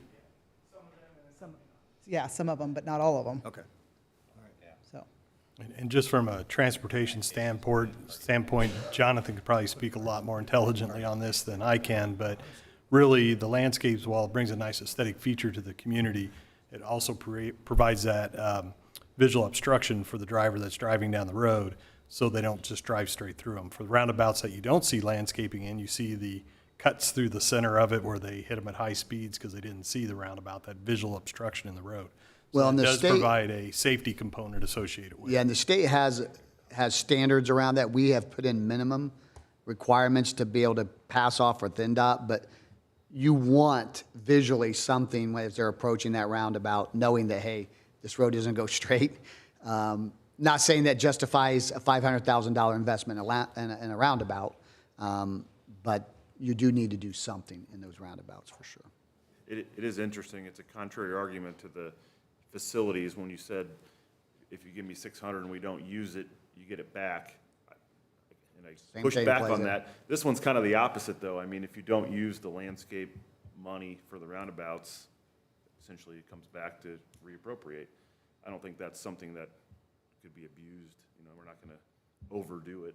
So their normal process that has happened in the past for roundabouts, they would allot the designer X amount of money to design and install, and then they would come back with that bid of here is what we can do. So they were controlling the project versus just, hey, what can you do in this roundabout? And the designer and the architect come with an outlandish project, then you have to go back, right? It was just a more streamlined process for us. Any other questions, comments on that item? Moving to the next item, which would be the Economic Development Department 006 Personal Services. That's just a 6-month reduction. I don't think we need to have any additional conversation there. There is an item here, Economic Development Department 006 Other Services and Charges for $50,000. This is a professional services contract that I personally think is pretty important. So I would actually encourage us to keep that in place. Mayor, do you have any thoughts on We that? found another source we can move it to, so we don't want to fight for that one. If you guys want to cut that, we're fine with it. So we would continue We're that gonna professional continue that. services agreement? Yeah, Okay. absolutely. We're going to continue it, but if that fund falls short because of other commitments, we will be back before you for an appropriation. Okay, so we do not need to address that. Sorry, that was something that I like growing our city. This point of an issue to me. So, thank you. The IT Department 007 Personal Services, again, a 6-month piece. The Mayor Department, IT Department 007, Other Services and Charges remain the same. Mayor Department 009, Other Services and Charges was 280. You're proposing a reduction of 160. For those that are paying attention, and also for sake of conversation, could we just talk a little bit about what's in that 160? The 160 would be seed money for the mayor's grand gala, so that would, Councilmember Dart and I talked, and he agreed, knowing that for the setup charges is about 160,000, that if we could just at least get that, so we know that we can do that along with other contracts and get those signed now to get them going. Yeah, based on the estimates that you put together, Danielle. Correct. That was the big number in those estimates. There were other charges, but we've thought along the way, if you need additional appropriations, we come, but this should really get you a head start. The only other recommendation that I made when we talked was that you asked, because this is the loan, right? We agreed that this was a loan, and I think the initial proposal was a 5-year payback. I'd love to see this paid back in 3 years. And the reason is that we're all going to still be in office in 3 years, right? And we should all be responsible and fiscally responsible for saying, you know what, this is our issue. It's not going to be the next administration's issue. Hopefully, we'll all be back in 4 years, but this is our issue now. I think it's important for us to do it while we're in office and not put a burden on the next council and/or potentially the next mayor and deputy mayor. So that would be my proposal, and if we could. And we don't need to formalize it, it's your budget. If you guys want to move it back, you move it back. The only reason, I think a lot of people are trying to compare this to Grand Park, and the difference was the city donated money to the RDC, which is a separate entity, and the RDC controls the money at that point, and the council does not. This is your money, and if you want to pay it back in a year, 2, 3, 20, that's your call. So there's really no formalization that needs to happen legally because it's your money. Well, but it does take a team effort, and hopefully we get the administration and the council working together to say, how do we get this paid back? And most importantly, how do we get as much money to the area charities, give as much as we can to them as well at the same time. So Yeah, and exactly, and that's the point that I would draw is keep in mind this is to support a new community foundation, which Westfield doesn't currently have, and it's going to have broad reach for our non-for-profits. So I want to pay it back as fast as we can, but I also want to use this money to have an impact in our community for people who, quite frankly, need the services that are being provided by our non-for-profits. So there's a balance, but I've committed to you all. If you want it paid back sooner rather than later, we'll do that. The longer we drag it out, the more money it gives us to be able to invest in our non-for-profit community. And I'll share with you, Westfield is the only city in Hamilton County that doesn't have a line item in their budget to support non-for-profits. Some cities do $500,000 up to $1 million a year of grant money that's given to their non-for-profit community. We've always done it through the through the goodness of our residents' heart, and I want to continue that. But this community foundation will give us a more robust approach to being able to give more than just a youth assistance, which I love, and they're going to continue to be supported. But I want to support Student Impact and Prevail and Heart and Soul and all the non-for-profits that do so much for our community. And this seed money will help us build that. So I would caution you, having it on a timeline is great, and I'll support that, but that may mean that we're taking money out of a foundation that could be really doing great things out of, quite frankly, my preference would have been day one, you donate the $250,000. That's the least we could do as a city to start this foundation and use it as a commitment to our community. But I'm fine with the loan. Just be careful how important paying that back is. Well, and I would just state that this is not a sprint, it's a marathon, and the goal would be for the mayor's gala to be around for a long time, right? And so the goal is to provide as much money to the local charities as possible, but I think we can be fiscally responsible by paying it back and be aggressive in giving as much money as we can to charity, and that will take us supporting your efforts and everybody in this room. So that's, I think we're saying the same thing. I think we're in violent agreement, but we'll get it done. Yeah, also, Mayor, just for knowledge of the adjacent neighbors, are they utilizing local community foundations as well? No. We're the only one that will have a foundation. The county has a foundation, Hamilton County. No other city has a foundation, and I'm committed to this because I think it's the right way to support our non-for-profits. I'm not necessarily a fan of budgeting money out of our budget every year to do that. I think the foundation can do the work. But it's important that this first event that we're doing sets a tone to allow us to raise the money that we're going to need through this event in future years. So. Thank you. Any other questions, comments? I don't know if this will help provide clarity, but in my head, I'm thinking back to when you were deciding where the funds would go in the ARPA process and how it'd be kind of rank and where you thought it might go best and the people that were on the ARPA committee. Who would be ultimately deciding where said money is raised, where it will be going? So we're creating a board, a foundation board led by citizens in our community, and it will be up to the foundation board to decide each year where the money goes. We've committed this year because the Yellow Tie Ball has always supported youth assistance and only youth assistance, and they budgeted last year in hopes that what they generally generate from that event, they use, it's a significant part of their budget, that we would donate, or not donate, the first X number of dollars raised, that youth assistance would get that, because we didn't feel like it was the right thing to do to upset their budgeting process. But the city is taking back the foundation. So in past, why we haven't had for the seeding money is because youth assistance, it was their event. The mayor supported it in name and fundraising, but at youth assistance, it was their event, they ran it, and all the proceeds went to youth assistance. So they would budget for these things that we're asking you all to budget for this first one. Once the event's off and running, hopefully we won't need this in the future. Thank you. Any other questions? Moving along, we'll move to City Council Department. We're removing the legal fees, although we may need to come back as we continue to negotiate some other issues. Communications Department, other services and charges, $120,000. That's being reduced. It says the $70,000 is actually $20,000. That is correct. We just need $20,000, and that is for advertising.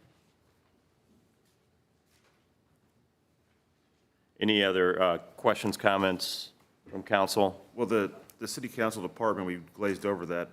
They've struck that on the red line for $25,000, but I think that needs to go back in. That was for council's legal. No, what I've been saying is that in the city council budget right now, we have $42,000.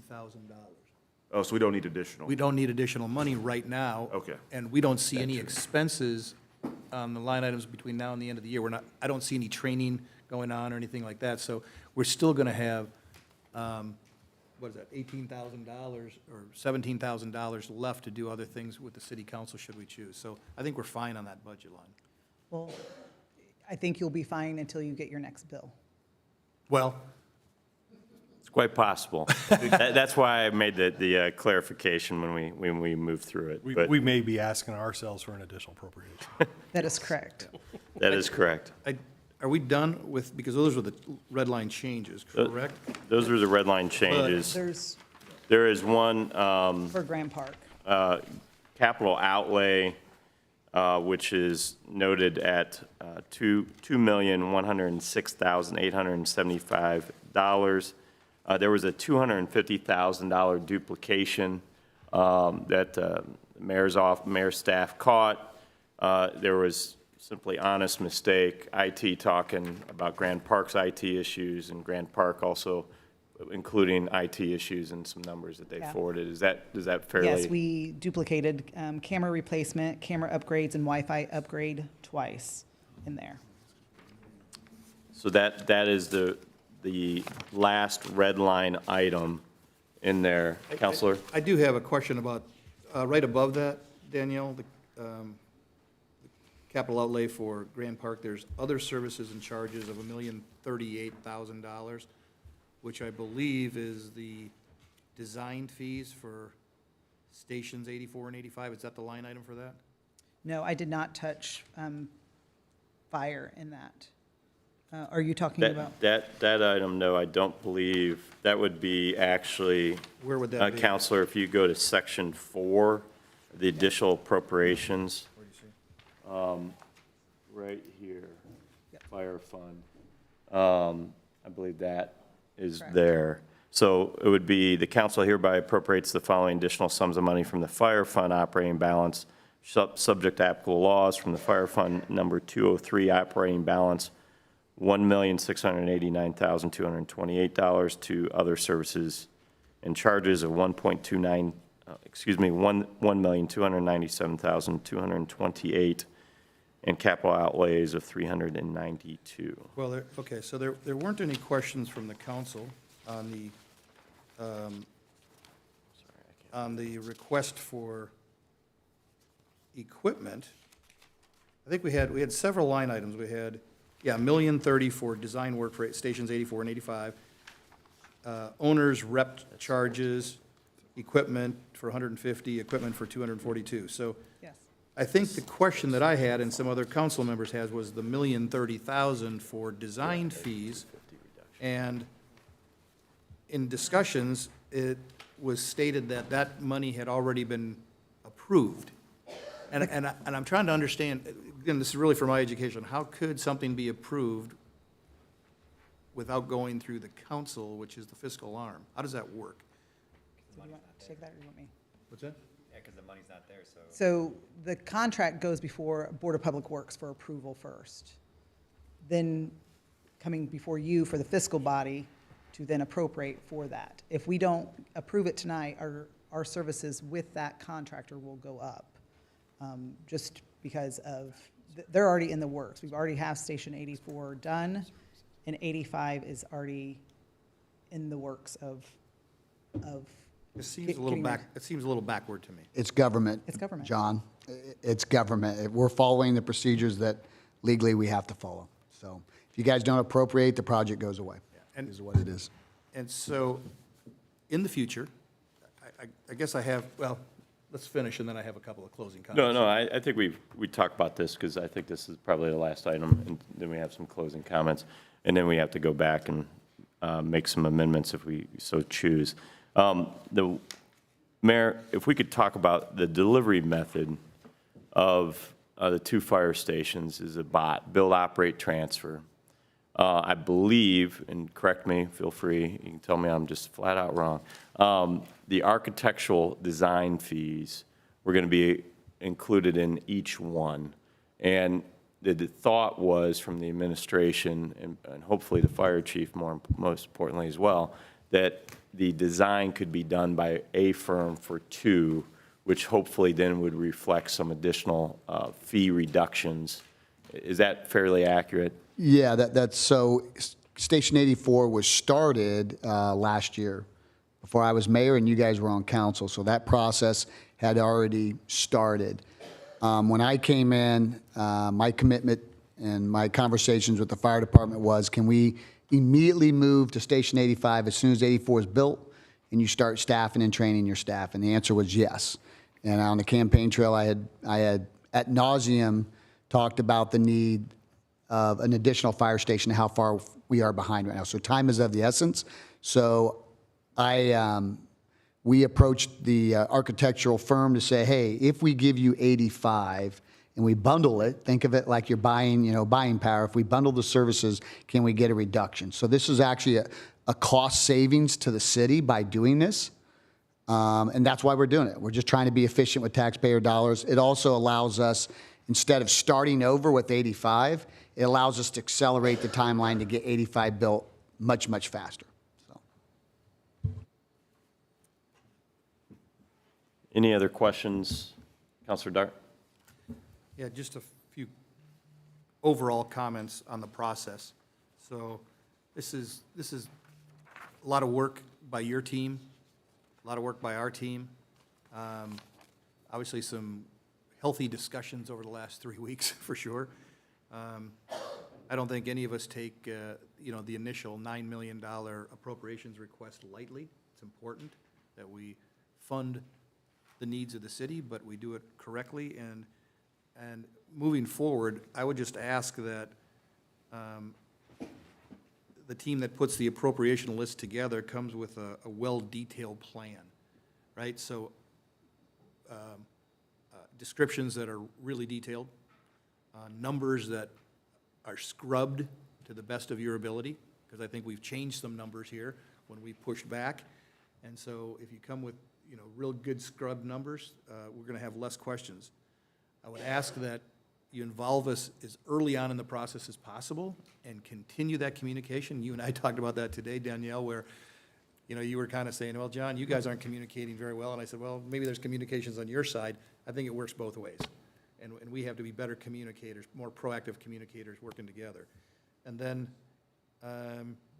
have your team, well aligned in advance of the request, because today I learned about the $1 million for the design of stations 84 and 85. The information that was shared about going through the Board of Public Works, I didn't know that it was done. I don't think these guys up here knew that that was already done as well. To learn that on the day of, at the time we're making the decision is tough. It's tough to do. So the sooner that the more detailed information comes out, the less questions, and I think we can move the process along a lot quicker. So. And I'll just add, and I agree with everything you just said. We don't know what we don't know. Noah and I had this conversation when Noah and I met last week. We took you on a tour of the building. We've had 3 or 4 appropriations for the design. I assumed if you guys wanted to have a voice at the table, we'd have heard about it. So, yes, it works both ways. We are running 1,000 miles an hour, and I can't tell you guys how fast the pace is right now. We try to communicate. We could do a better job, but understand that for us to get you into every little detail and every decision making that we're doing here, you might as well come on city staff full time because that's how much information we'll be communicating to you. And I will throw this out to you all again. Some of you have taken advantage of it. Some of you haven't. I'd like to meet with you all for an hour every month. Some of you have taken me up on it. Some of you haven't. That's a great way for us to vet this stuff out. Noah and I had a great conversation. Got a little contentious at times. I think we both walked away understanding where the other person was. Take advantage of that opportunity. We need to be, if you guys want to be in this weeds, that's great. I love the fact that you guys care and you want to make the right decisions for your constituents, and everybody here is learning. All 9 of us that are elected are new. But there are opportunities for us to sit down and have these conversations. And I'd recommend that we stick to that and that you guys take advantage of that because it's really impossible for me to keep you in the loop otherwise. Mayor, just as a personal note, so that means I can reduce my time with you to an hour a month? No. Okay. This does not apply to you. Damn it, I thought I was going to get somewhere. Apologize for that, sorry. Any other comments? We do need to go back because I do know that some councilors want to have some consideration on some potential amendments to the proposed red line that we have in front of us this evening. But before we do that, just looking down the row, if you will. Let's go to Administration Department 001, Other Services and Charges, which is currently stands at $320,000. I'm going to just bring up areas where I think there's some potential concern. If I skip over something, please whip me back into shape, if you will. But that's $320,000. That includes the advise item, which I don't believe there's any concern over. But the bridge builder piece, there was some conversation earlier this evening. What's the will of the council through a discussion? If we do make any changes, this is a general statement before Marla and the clerk treasurer's piece and Caitlin starts whipping us. You do need to make what you believe you would want to make as a motion, and you would need to then receive a second on that, and then I would encourage us to vote if that does receive a second as well, or you can take it by acclamation. That would be, if that would be so the will of the council, pending our clerk treasurer wanting a roll call over. You want a roll call over amendments? You probably are looking at me going, I don't have all the forms. So. Sorry, I had no idea how you were going to do it. Because I had not seen this. We do have to be specific. Yep. So. Patrick, would, At least if you state it, I guess, for the record, we know. We have a record of the meeting, obviously, through recording. Right. So we can revisit that vote, if you will, if we were to do that. Does that make any sense? I mean, I know that there's some additional paperwork here. You'll just have to be very clear, because there's been a lot of things discussed about changing this and changing that. So it all has to be submitted. So we just need to make sure that whatever's voted on, someone isn't going to say tomorrow, well, I didn't want to vote on that one specific line item. I'll be more than happy to restate, if you will, for the record, any motion that is voted on.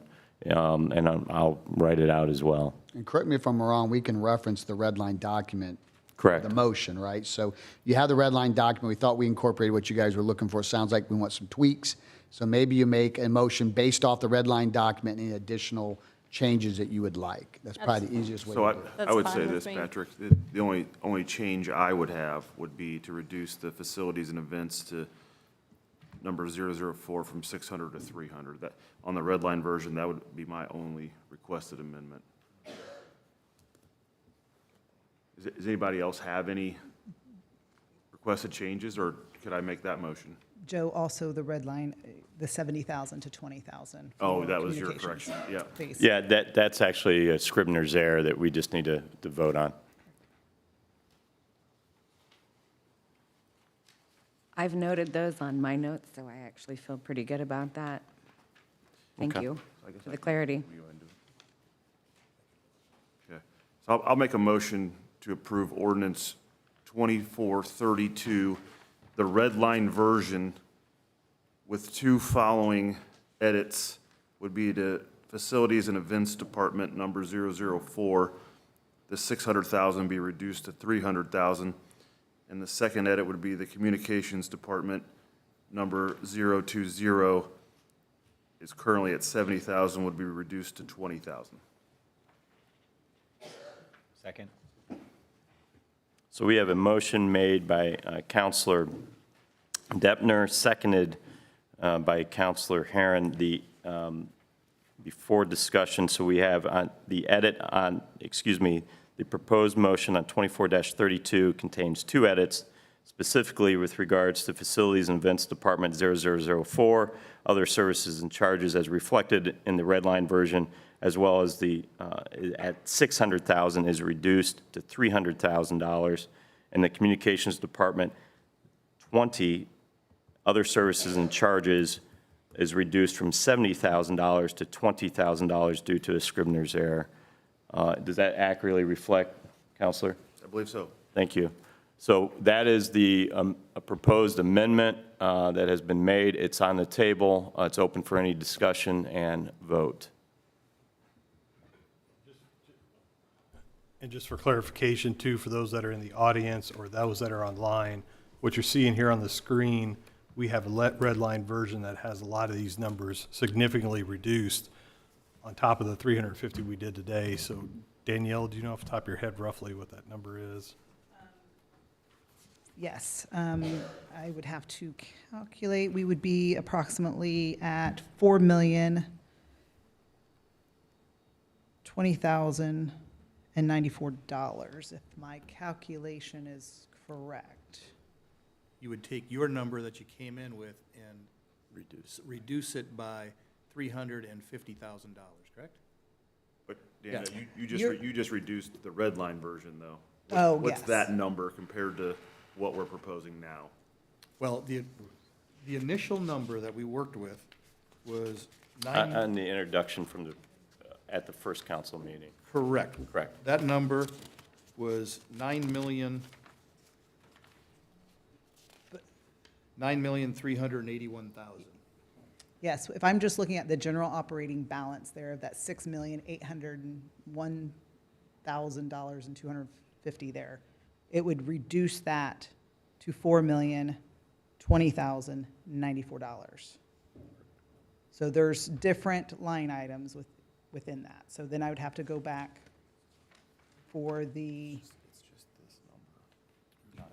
appropriation for the Grand Park of 640. That would reduce that number to $3,614,403. Does that make sense? Sorry, I'm not going to sit here and try to quickly calculate. Counselor Woniger to my right, who is very fond of Excel spreadsheets, will have all the tabulations for everyone, for those playing along at home. But the reality is, it is a significant reduction from the original request. Even just tonight's introduced red line version is as well reflective, and then there's a slight reduction here considered. It's still on the table, by the way, and we do need to take a vote on it as well. Any discussion on the motion that's on the table at this time?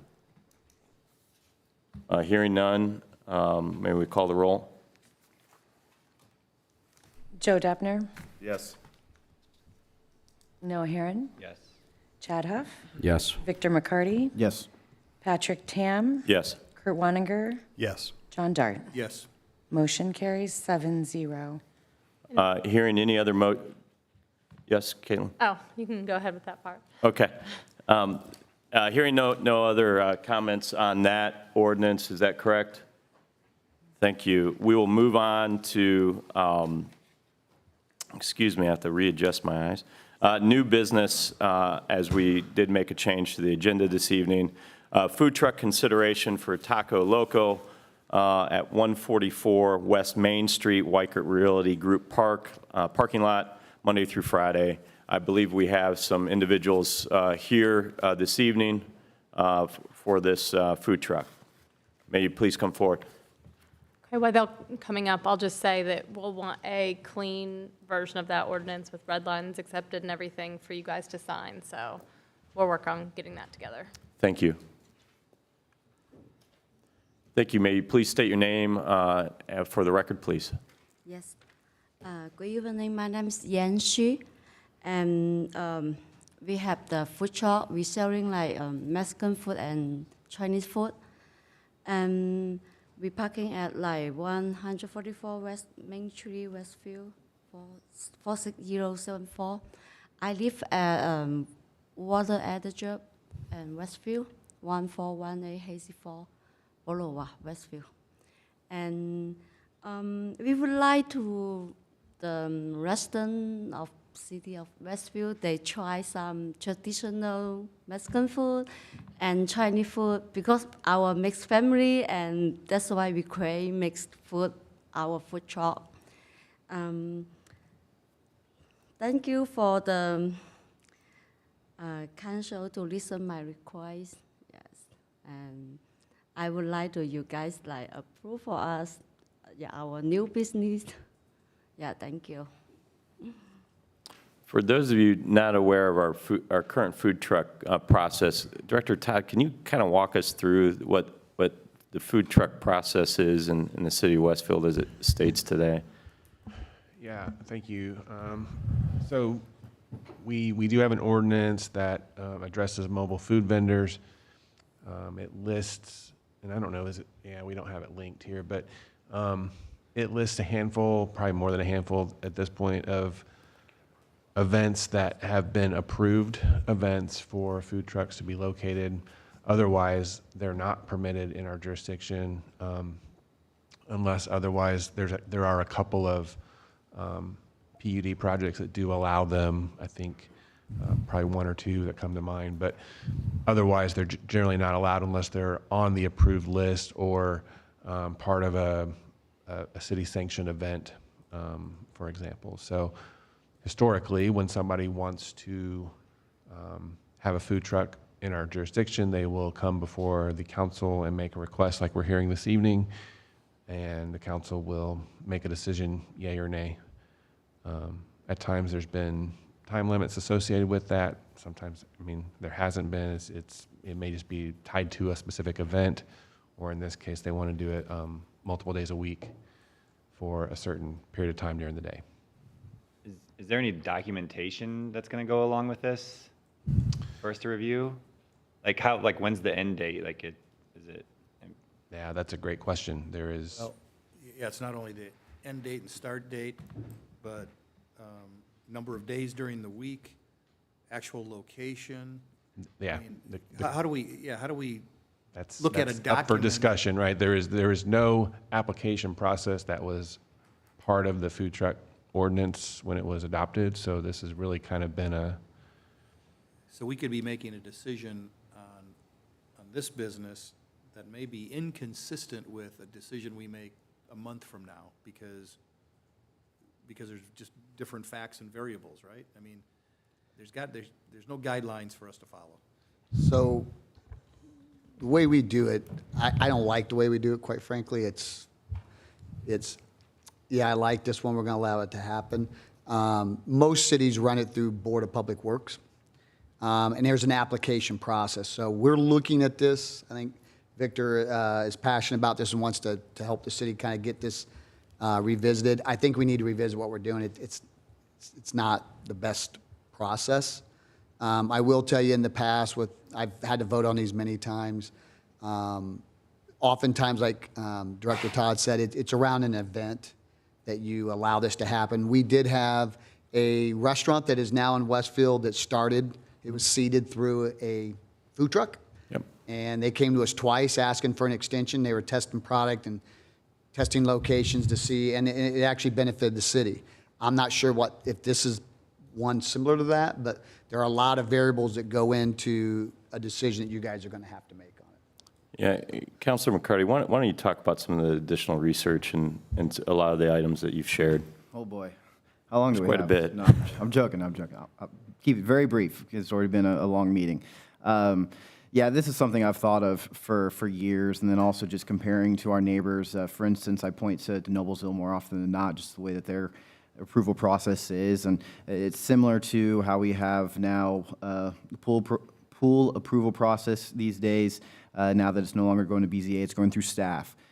Just several other variances or permits, so on and so forth, that we have a more than capable staff that can handle this, and having it go through council is just an antiquated way, and it really comes down to favoritism, as Scott just pointed out, that, you know, we like this, we don't like that, so on and so forth. So this is something definitely that needs to be tackled, needs to be updated, so that way we're not having future food trucks, to Dart's similar point, and coming back to us and being inconsistent. We need to have a process that we can treat every resident of Westfield, business owner, so on and so forth the same.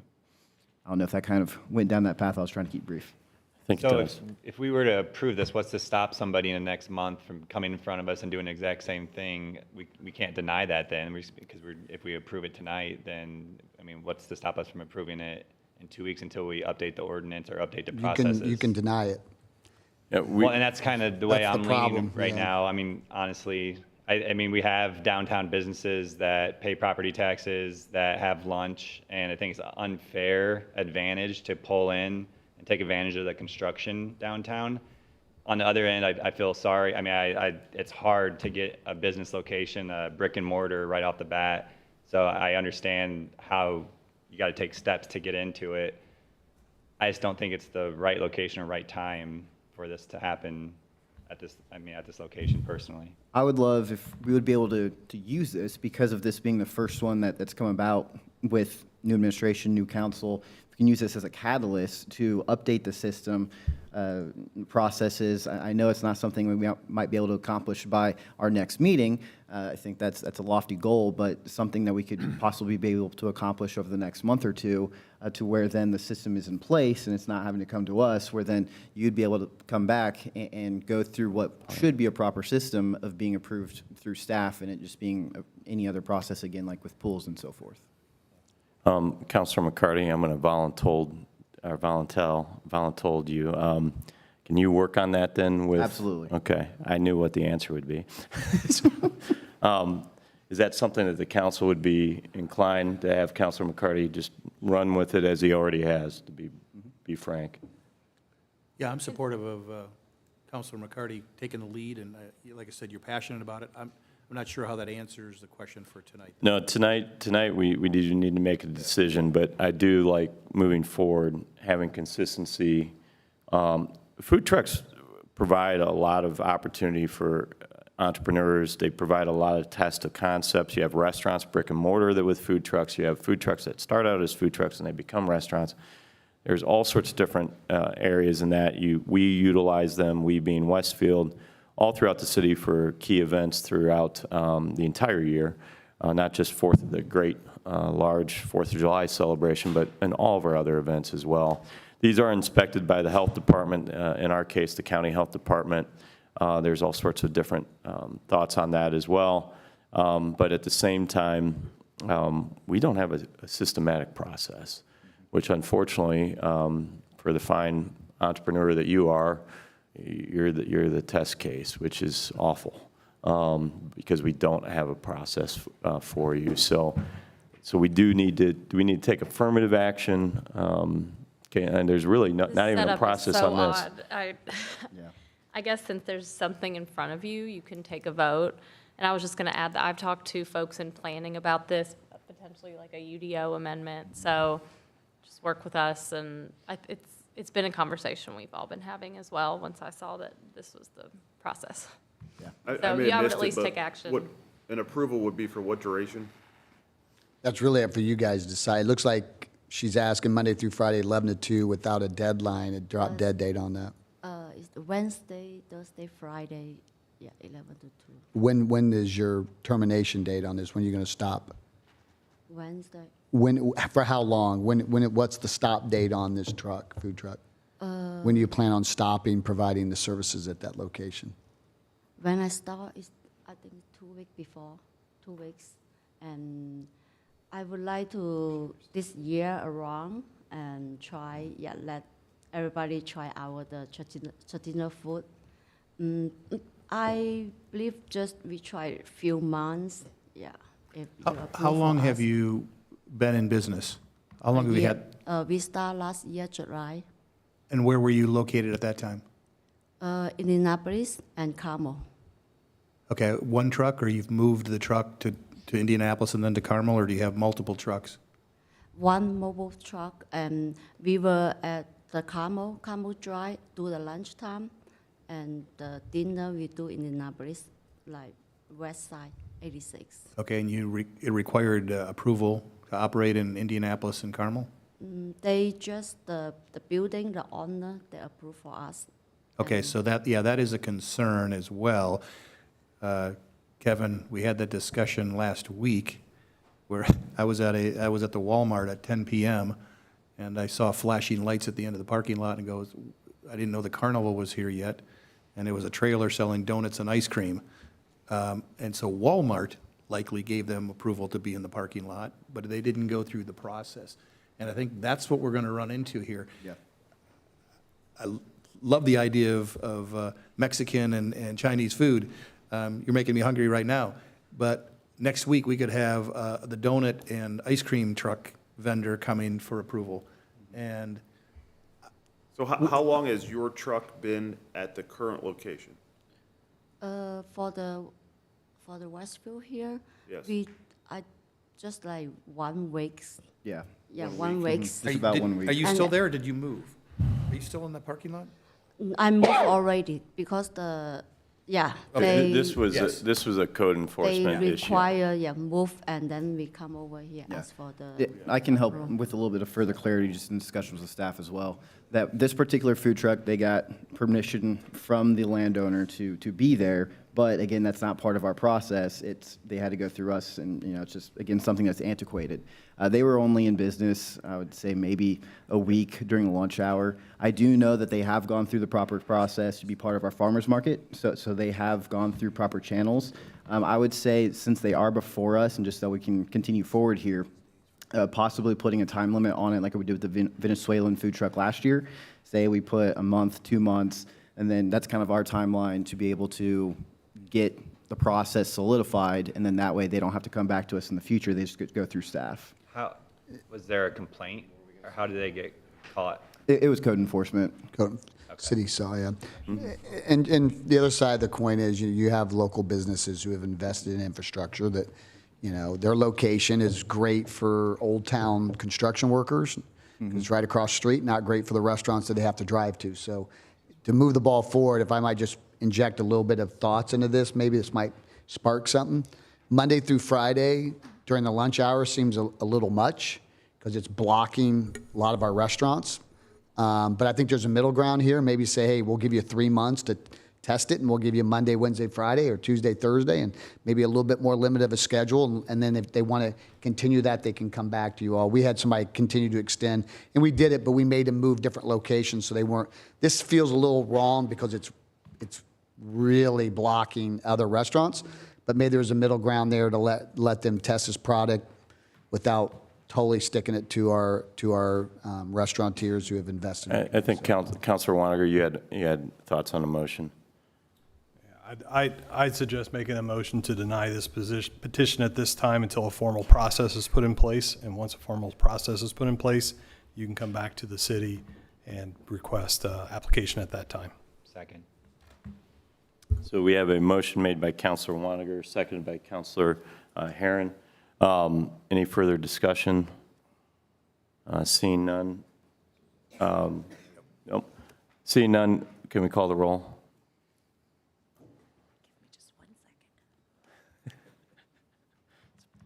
Sorry, I have a little frog in my throat this evening. Okay. Understandable. Jadoff. No. Oh, wait. Are you voting? Oh, well, Yes, that's what I just yes. asked. Okay, yes. A yes for a no vote. Okay, so yes, 2 to 9. So yes. Victor McCarty. No. Patrick Tam. Yes. Kurt Waninger. Yes. John Dart. Yes. Joe Deppner. All right, now I'm confused. You're saying yes to postponing it until we get a process in place? Yes to deny it Yes. for now. No. Noah Herron. Yes. Motion to deny the permit carries 5-2. Thank you. Thank you for, and our apologies for you being the test case on new council for food trucks. We are committed to trying to find a good process that can be fair and unilateral across the board. And I think we're going to try to do so in a pretty speedy fashion. Okay, thank you. Thank you. Thank you. Ordinance 24-34, which is the Common Council of the City of Westfield, Indiana, establishing a designated outdoor refreshment area pursuant to Indiana Code 7.1-3-31. Tonight, we have Ms. Arnold presenting this ordinance. Thank you. Good evening. Oh, I was just going to say a few things quickly about Dora's, and then let Kayla take it over to discuss a little more in depth. So it's pretty relatively new legislation allowing these. The statutes allow the city to, by ordinance, create up to 7 designated outdoor refreshment areas, or for short, DORAs. In a DORA, designated retailers and certain temporary vendors can allow customers to exit the premises of the restaurant with not more than 2 open containers of alcohol at a time. and those have to be consumed within the limits of the DORA that you all would establish. Beverages purchased outside of the DORA are not allowed to be consumed in that area as part of the DORA. To establish a DORA, you have to pass an ordinance with certain information. All of that's included here, the maps, dates, hours, boundaries by street address, certain signage. And if the council passes this ordinance creating its first DORA, you then apply to the ATC for approval. And so the ATC would give the area approval and all the retailers and vendors who have asked to be a part of it.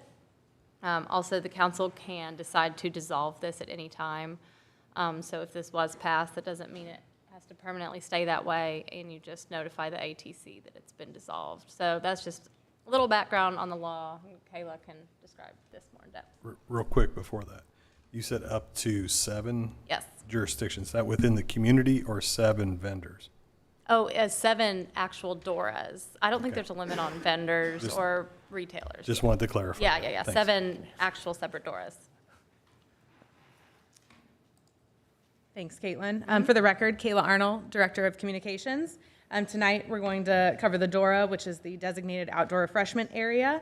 As Caitlin mentioned, it's new code that was established in 2023. Sorry if some of this is repetitive from what she said, but carry out no more than 2 alcoholic beverages from participating restaurants and retailers within that boundary. And go to the next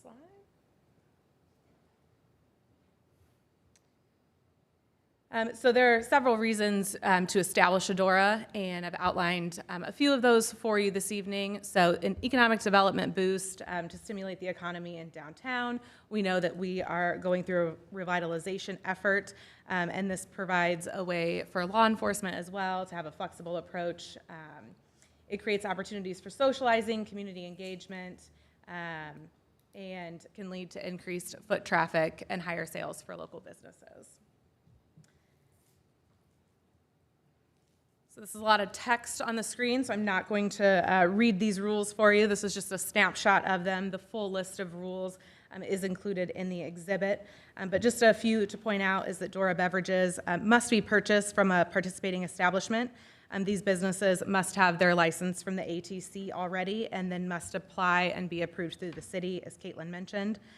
Only specific plastic cups with the DORA logo are permitted to be used for carryout. We'll strongly encourage all businesses located within the boundary to display "Welcome, Sold Here, and Not Permitted" stickers in their window, so that way patrons know where they can and can't enter with their DORA beverages. The example that I was giving when we were discussing this in our department meeting was, you know, if there's a high-end art gallery in the area, they may not want open containers or any outside beverages to be brought in, so they would likely display a "Not Permitted" sticker, so people would know that they can't enter that establishment. And then we just ask that everyone participating in the DORA be respectful of these rules, residents that may live in the area, and the businesses within there. So once approved, we'll also launch a series surrounding educating the community on what this is. This will include a heavy social media push. We'll have additional temporary signage. You can go to that signage example. Yep, you're fine. We'll have additional temporary signage directing people to a specific site on the city site, telling them about DORA. We plan on working with some local influencers to do some educational videos about that. That's been very successful in other communities that have implemented DORAs. Excuse me. And then just other methods that we'll pick and choose from of what's been successful and how other areas within Indiana have implemented this. So this is a few examples of the signage. So those are the "Not Permitted, Sold Here, and Welcome" stickers. We do have to have signage at the boundary exit points. So where we can co-locate on signage that already exists, we'll have the rectangular signage.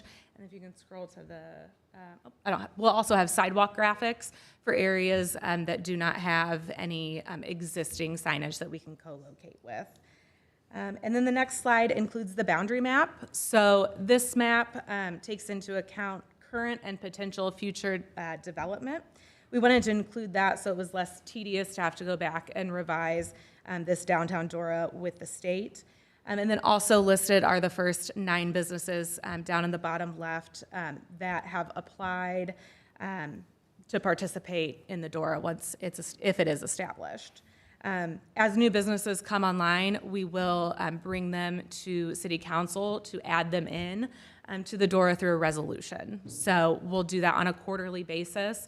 We know that we have several restaurants that are in the pipeline for downtown H Steakhouse. So once they're ready to come for that, we'll be able to add them in.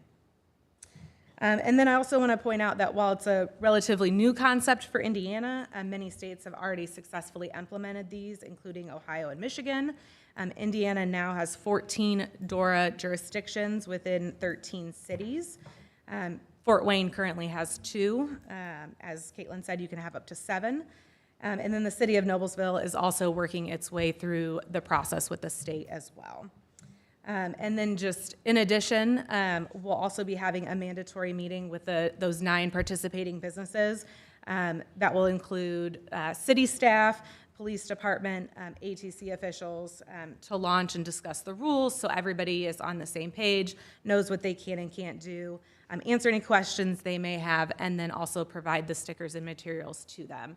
They cannot get their sticker and materials unless they do attend that meeting. So with that, I'm happy to take any questions. Any questions of Ms. Arnold this evening? What does a violation look like? In terms of? Like if somebody's walking around and doesn't have a logoed cup? That would be up to the Westfield Police Department on how they would enforce that. That's actually would be Or a. Councilor Tam can speak to that. That would actually would be a violation of the DORA, so that would actually be considered open container and would be open to law enforcement. That logo containered cup was pretty important for public safety as well as for restaurants. So if you come into an establishment without that cup per se, you can also not allow somebody to come in there, because if you come into my permit premises, I take responsibility for you as a guest. So I can be liable for over-serving that guest as well as their behavior in that restaurant. But if you do walk out, what we're trying to prohibit is tailgating, effectively, and a true open container piece. So if you do have an event, like you see Grand Junction Plaza, if the city would be willing to have an event where there's vendors there, wine vendors or so forth, for a concert or something of that nature, providing food as well as, let's say, wine. People could purchase their wine, wander into the lawn, sit down, enjoy a nice evening. But they would have to have that DORA cup for that wine there. Now, you can also have some other conversations about other pieces, but this is what the DORA really does. But utilizing that cup, those restaurant permit holders would have to purchase those cups at some point to be able to utilize it. If I pour a drink in a non-DORA cup, they cannot walk out of my establishment lawfully. That is immediately a problem. So that's the piece there. I know where you're going with questions. You're a good lawyer mind. but my question, I understand the criminal code and Sure. Westfield PD can enforce that side of it. I'm talking from the city side is, if you've got 100 people walking around, is there a sanction or fine that the city can incur for not enforcing this? Right? That's more along the lines of where I'm going with that is the ramifications from the city side, not the individual side. No, I don't believe there's any liability on the city perspective. Lose our ability to do it if we, what I mean? Well, I think if it's not managed properly, our citizens will not want us to be doing this. If lawful abiding citizens choose to partake in this, I don't think there'd be much of an issue. Alcohol is something that, frankly, all these establishments, frankly, one's a brewery, one's a distillery as well, that they're in day-to-day transactions with. So is it, if I heard you correctly, the police department would enforce individual infractions? Correct. And the city would enforce business infractions? The ATC always enforces business infractions, so let me explain to you what the ATC means. That's the Alcohol and Tobacco Commission, so they have a law enforcement division, excise police. They can walk in just like any of our men and women that work for the Westfield Police Department and shut that permit holder down immediately. your permit is always at risk if you're not complying with how this DORA is prescribed in 7.1. When I utilize the word 7.1, that is Indiana alcohol law. So if that permit holder is in violation of this DORA piece, they're determined to be a habitual offender, any other issues, their permit can be taken effectively immediately. There is some due process, but they can be shut down immediately. And just so you guys know, getting a liquor license in Hamilton County is like gold. It's almost impossible to get. They don't want to lose it. So I don't think that would be a problem, but certainly, That's certainly it could happen. That's part of the reason, though, to bring law enforcement, excise, because excise, the state ATC wants to participate in this to make sure that permit holders do this. Senator Liz Brown from Fort Wayne was the bill author for 3 years, and frankly, Mayor Jensen in Noblesville was a big champion of this for multiple years as well. But a lot of mayors throughout the state see this as a tremendous opportunity to bring more guests into their establishments, into their cities. The entire city of downtown Madison is doing this, effectively their entire tourism area as well. So, Councilor Herring? What's the welcome sticker one? Like, there's welcome, permitted, and then not. So that would be for an establishment that doesn't sell alcohol. So say an art gallery or, if Flower shop. 31 had still been there, yes, then they would you'd be able to walk in with that door Excise cup. allows them into a non-floor plan building? As long as, A, there's no alcohol being sold in that establishment. B, they would be allowed to do that if we have a designated outdoor refreshment area, DORA. I can't stand the acronym. I think of Dora the Explorer every day.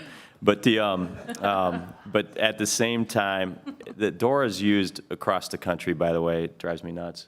I want to say swiper, no swiper. But the piece is that if you're an art establishment or a retail store and I'm in this area, I can also say I don't permit it. So that's why the red sticker is there as well. And what's the fee for the cups for all the different people that are in it? Sure. So for the first round to get all of the businesses started, it was decided that the city would pay for the first round for the 9 establishments. And then we're working on setting up a storefront so that the businesses can just go and order those cups on their own when they need replenished. That way we're kind of out of the cup ordering game and not having to be that facilitator. You need, for this to effectively work across the country, you need consistency in the style of cup, the size of cups, the color of cup, the logo. So law enforcement in particular, and as well as permit holders, know exactly what's coming and going into their establishments. Is there any history of other, or examples from other cities that have implemented this? What the downside is? I mean, you talked about the benefits, and I agree, great benefits. Are there any documented downsides, and has it impacted the police department in any way, from a personnel standpoint? Any history there? In Indiana, we have, correct me if I'm wrong, but we haven't seen any of those types of articles that talk about the downsides of it. It's very much, people are interested in the economic development boost and people being able to walk around. I think the, vast majority of citizens are law-abiding, want to have nice things, so will, respect the rules and do as they should. And I'll say it's all really new. Like Noblesville, I think, is probably close to where we are. So the people, at least I would be hearing it from, would be the attorneys around here, and we're all in the same place. So that really isn't out yet. And just mentioning Noblesville real quick, I'm looking at their map, and it's a comparable size. If anyone says, oh, why is the DORA zone so large? It's, as you said, to encompass any new future businesses, but then also the existing ones. And then just real quick, just want to make a comment. Being at the Jams at the Junction concert on Friday night, I don't drink, but that was one of the comments made by attendees, that wanting to have alcohol and so forth. So this is a nice step in the right direction to be able to set that up. And again, for any future events, whether it be movies or jams, farmers market, so on and so forth, that this will help alleviate that. Absolutely. Yeah, a couple of things too. First off, keep in mind they can't bring alcohol into a DORA area. They have to purchase it. So if we have something at the park, they'd have to go to, say, the Italian House and get a drink in the Dora Cup, and then they could take that into Grand Junction. But it's not a free-for-all. We're just going to turn it into this big drinking party in downtown area. The second thing is with the map, we spent a lot of time on that map. That map mirrors our revitalization plan and what we're getting ready to do in those respective areas. So we try to be thoughtful on how we carve that out. But if you look at that area, that's where you're going to start seeing mixed use, density, restaurants, shops, and things where it makes sense to have this kind of district. And I think in terms of enforcement, just to kind of piggyback on that, because the attendees' comment was, oh, I brought my own in my cooler anyway. Well, that'll help, again, the situation in the future that if you have alcohol at Grand Junction Plaza or in the Dora Zone, that it has to be within the cup that's provided. Any other questions, comments? This is an introduction only this evening. Thank you to both Ms. Glazier and Ms. Arnold for your help this evening. Ordinance 24-35, which is Common Council of the City of Westfield, Indiana, creating a new fund, Fund 254 for the Mayor's Grand Gala. Mr. Deck is here this evening. For the record, Matthew Deck, Director of Facilities and Events, and just wanted to give you a few notes on this ordinance. We are looking to create Fund 254 for the Mayor's Grand Gala. This fund is for dedicated revenues and expenditures related to the Mayor's Grand Gala. This will promote transparency and efficiency and comply with SBOA guidance and be in the best interests of the citizens of the city. This will be a non-reverting fund, and upon termination of the fund, all excess expenses and revenues will be transferred to the Advancing Westfield Foundation, a foundation created to operate and direct the Mayor's Grand Gala moving forward once its tax-exempt status has been granted by the IRS.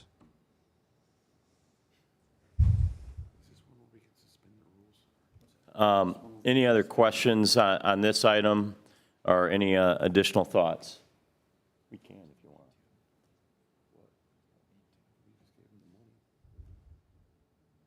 Is this one where we could suspend the rules? I mean, we just granted the appropriation for it. Certainly can. Absolutely If can. that's the wish of the council. If it's the wish of the council, we can to suspend the rules, just because I unfortunately have had to learn these things. It doesn't need to be a unanimous vote to suspend the rules before, so we do need a motion to suspend the rules. It would have to receive a unanimous vote. I say we get it done. I'll make a motion to suspend the rules. Second. So we have a motion to suspend the rules this evening made by Councilor Deppner, seconded by Councilor McCarty. Any other conversations? Marla, we're making your evening really fun tonight, aren't we? Right, I'm all right. Okay. Just taking a little extra time to write things down. Thank you. May we call the roll on the suspension of the rules? Victor McCarty. Yes. Patrick Tam. Yes. Kurt Wanninger. Yes. John Dart. Yes. Joe Deppner. Yes. Noah Herron. Yes. Chad Huff. Yes. Motion carries 7-0. So we successfully suspended the rules. Will there be a motion for the passage of ordinance 24-35 this evening? Motion to approve ordinance 2435, establishing Fund 254 for the Mayor's Grand Gala. Second. We have a motion to pass ordinance 24-35 by Councilor McCarty, seconded by Councilor Dart. Any further conversation? Seeing none, may we call the roll? Patrick Tam. Yes. Kurt Wanninger. Yes. John Dart. Yes. Joe Deppner. Yes. Noah Herron. Yes. Chad Huff. Yes. Victor McCarty. Yes. Motion carries 7-0. Thank you. Thank you, Director Deck, as well. Thank you very much. Ordinance 24-36, 2024, is second amended salary ordinance presented this evening by our Chief of Staff, Danielle Carey Tolan. Ms. Tolan. Yes, thank you, council members. For the record, Danielle Carey Tolan. Before you is our second amended salary ordinance to go in line with what you guys just approved earlier. I'll go through quickly.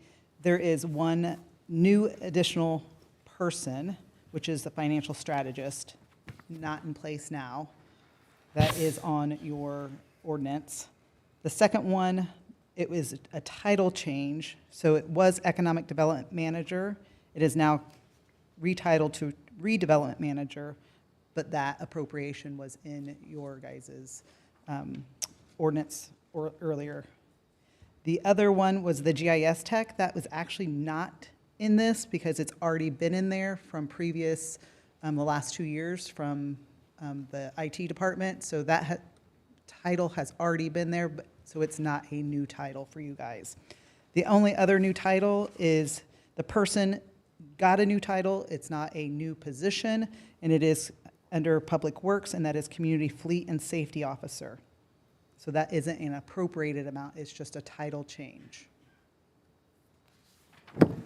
Thank you. Any questions or comments this evening? This, as well as a first reading, we do not need to take the vote, although we did approve these positions as well earlier this evening. Do we just want to do the same thing we just did with this one, since we already approved? If you want to make a motion, I'm okay. Motion to suspend the rules for ordinance 2436. Second. Motion to suspend the rules for ordinance 24-36 has been made by Councilor McCarty, seconded by Councilor Waniger. Seeing no discussion, may we call the roll? You can give me just a second. I'm going to become an auctioneer later in my life. I always got another option.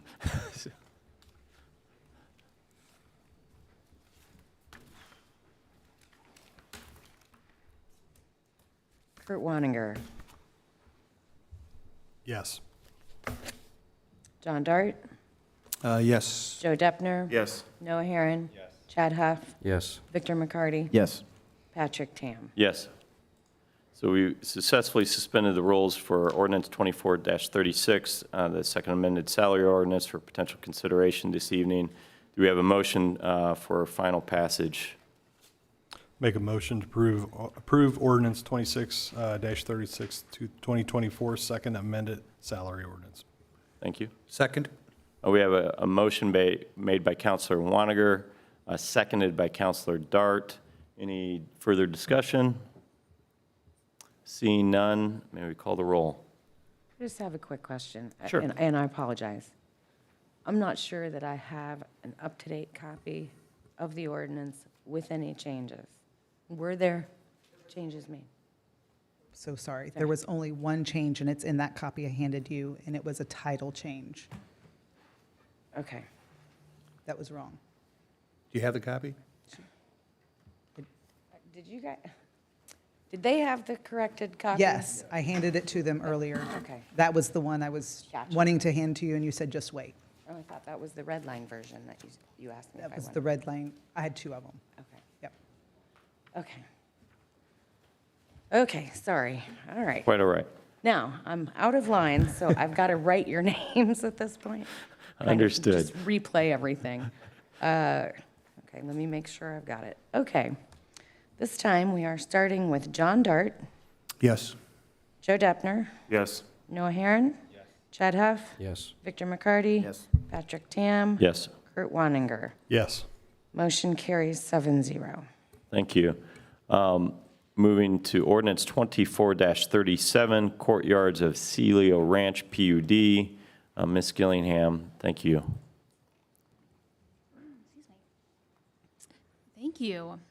Finally, for the record, Lauren Gillingham with Community Development Department. Item before you tonight is the first reading for the proposed Courtyards of Cielo Ranch PUD. Thank you. The petition proposes to rezone Cielo Ranch, a 36-acre equestrian facility, for the development of an 80-lot low-maintenance community. The site is located east of the intersection of 161st Street and Oak Ridge Road, directly north from Viking Meadows and east of Ridgewood.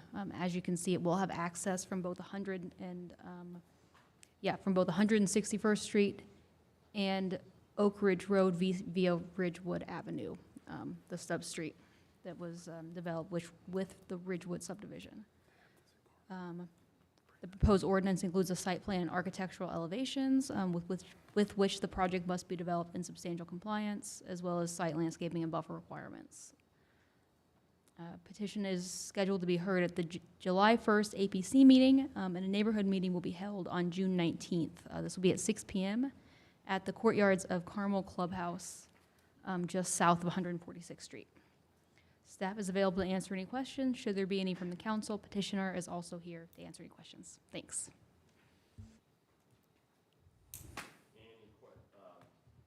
Thank you, Mr. Skelton.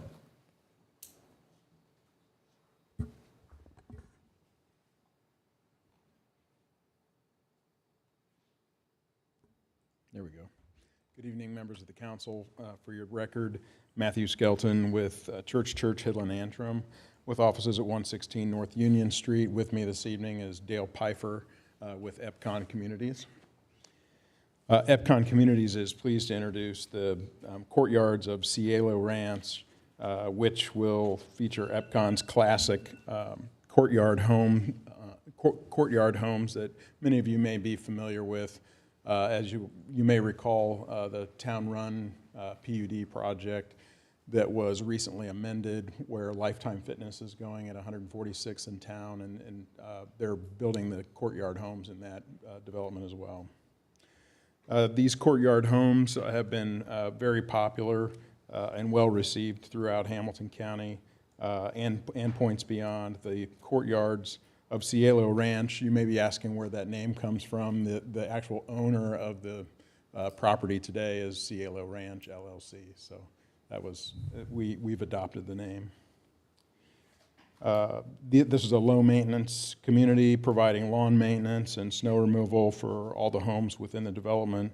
If you haven't had the opportunity to tour an Epcon model, we would encourage you to visit the Epcon model, especially the one that in the location that Lauren mentioned in the northeast quadrant of Smoky Row and Keystone.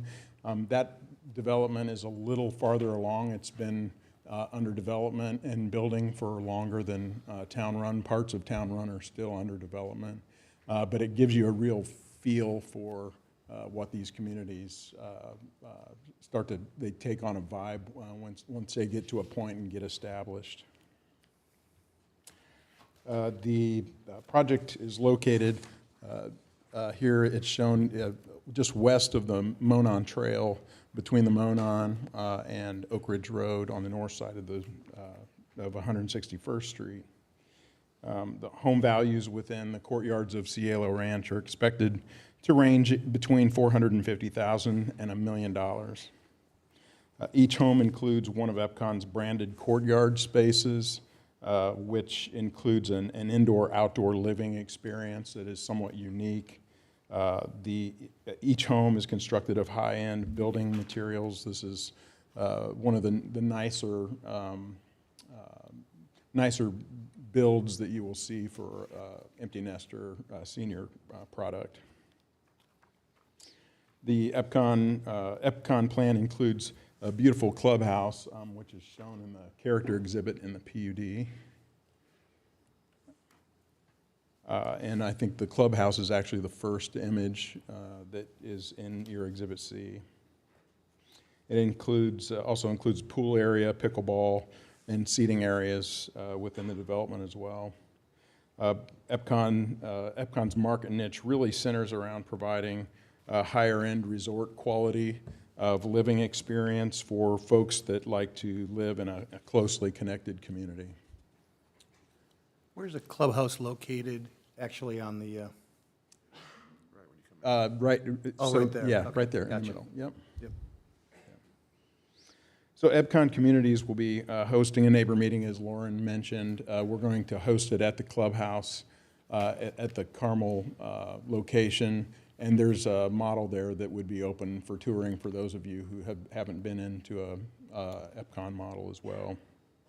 We look forward to working with you and the staff. I mean, these are similar, but I think the architecture here, this will be one of the first of the new architecture that Epcon has just rolled out. It's more of a, remind me, it's the farmhouse style, so it's a little different than what they're doing in their other location.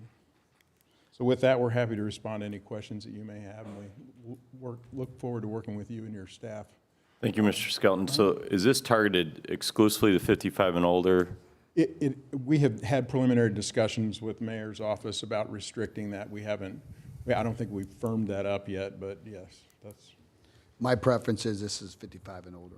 Okay, thank you. Which would allow us to TIF the area and fund that tunnel that's going to happen just down the street, so.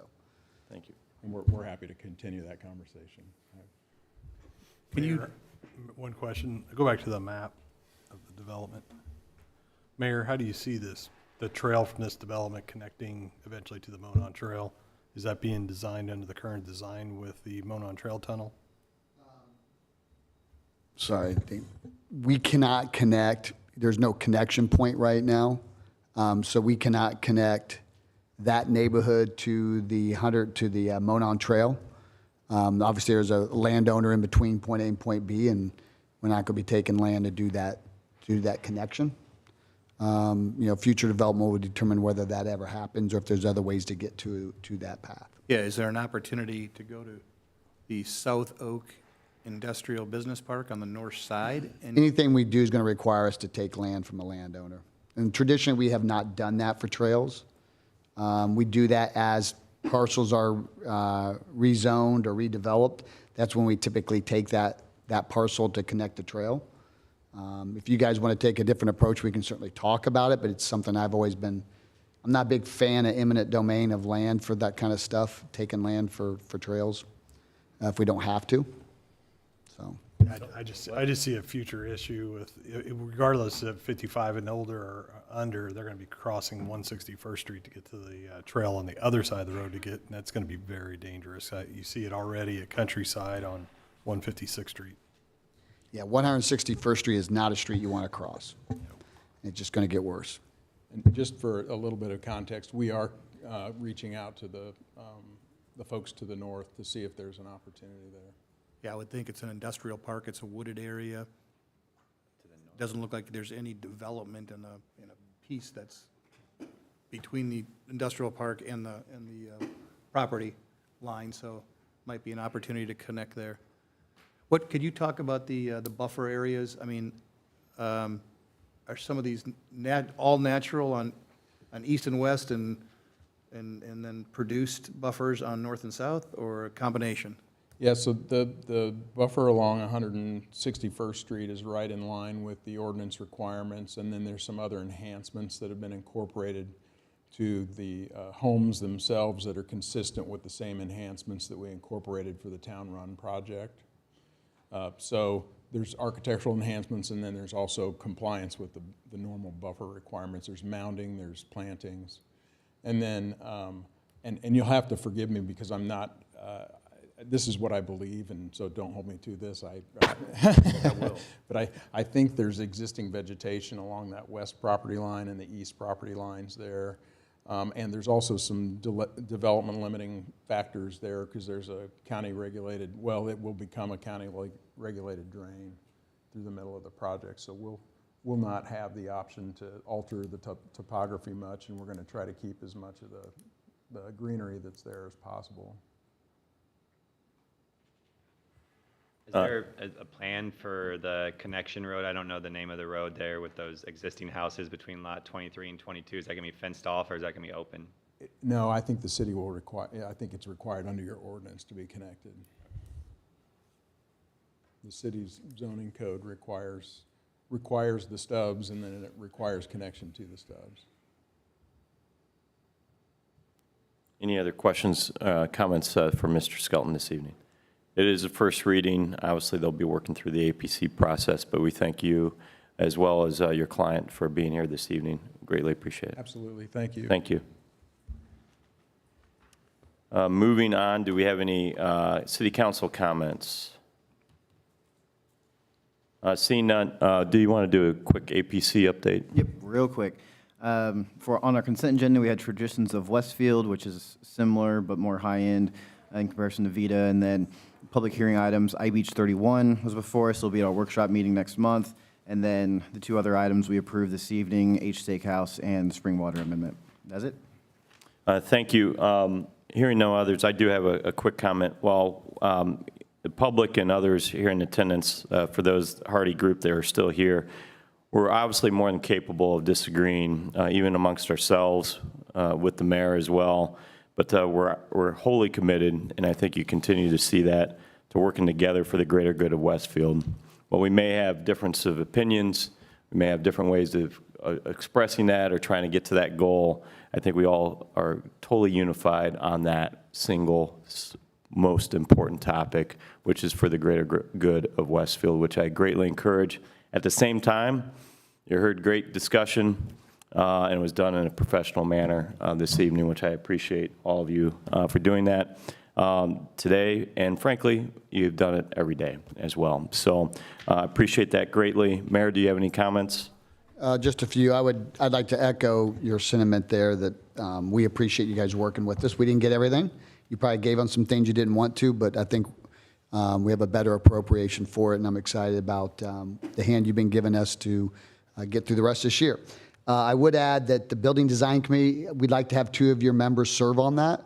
I don't care who it is, but if you could have those names to us really soon, because we're going to start sprinting, and we want to get you guys up to speed as quickly as we can. If you would provide those names to Danielle, she'll be obviously taking the lead on this. And then lastly, I just want to give a kudos to our clerk treasurer. Can't talk about the SBOA audit at this point, but I will say it went exceptionally well. A lot of heavy lifting from her department, a lot of heavy lifting from my directors. So I want to thank everybody for the teamwork there, and I think our residents can be proud of the work that was done and the results achieved. So thank you. Anything, hearing no other comments this evening, can I have a motion to adjourn? Motion to adjourn. Second. We are adjourned. Aye. Seriously. Scared the old man.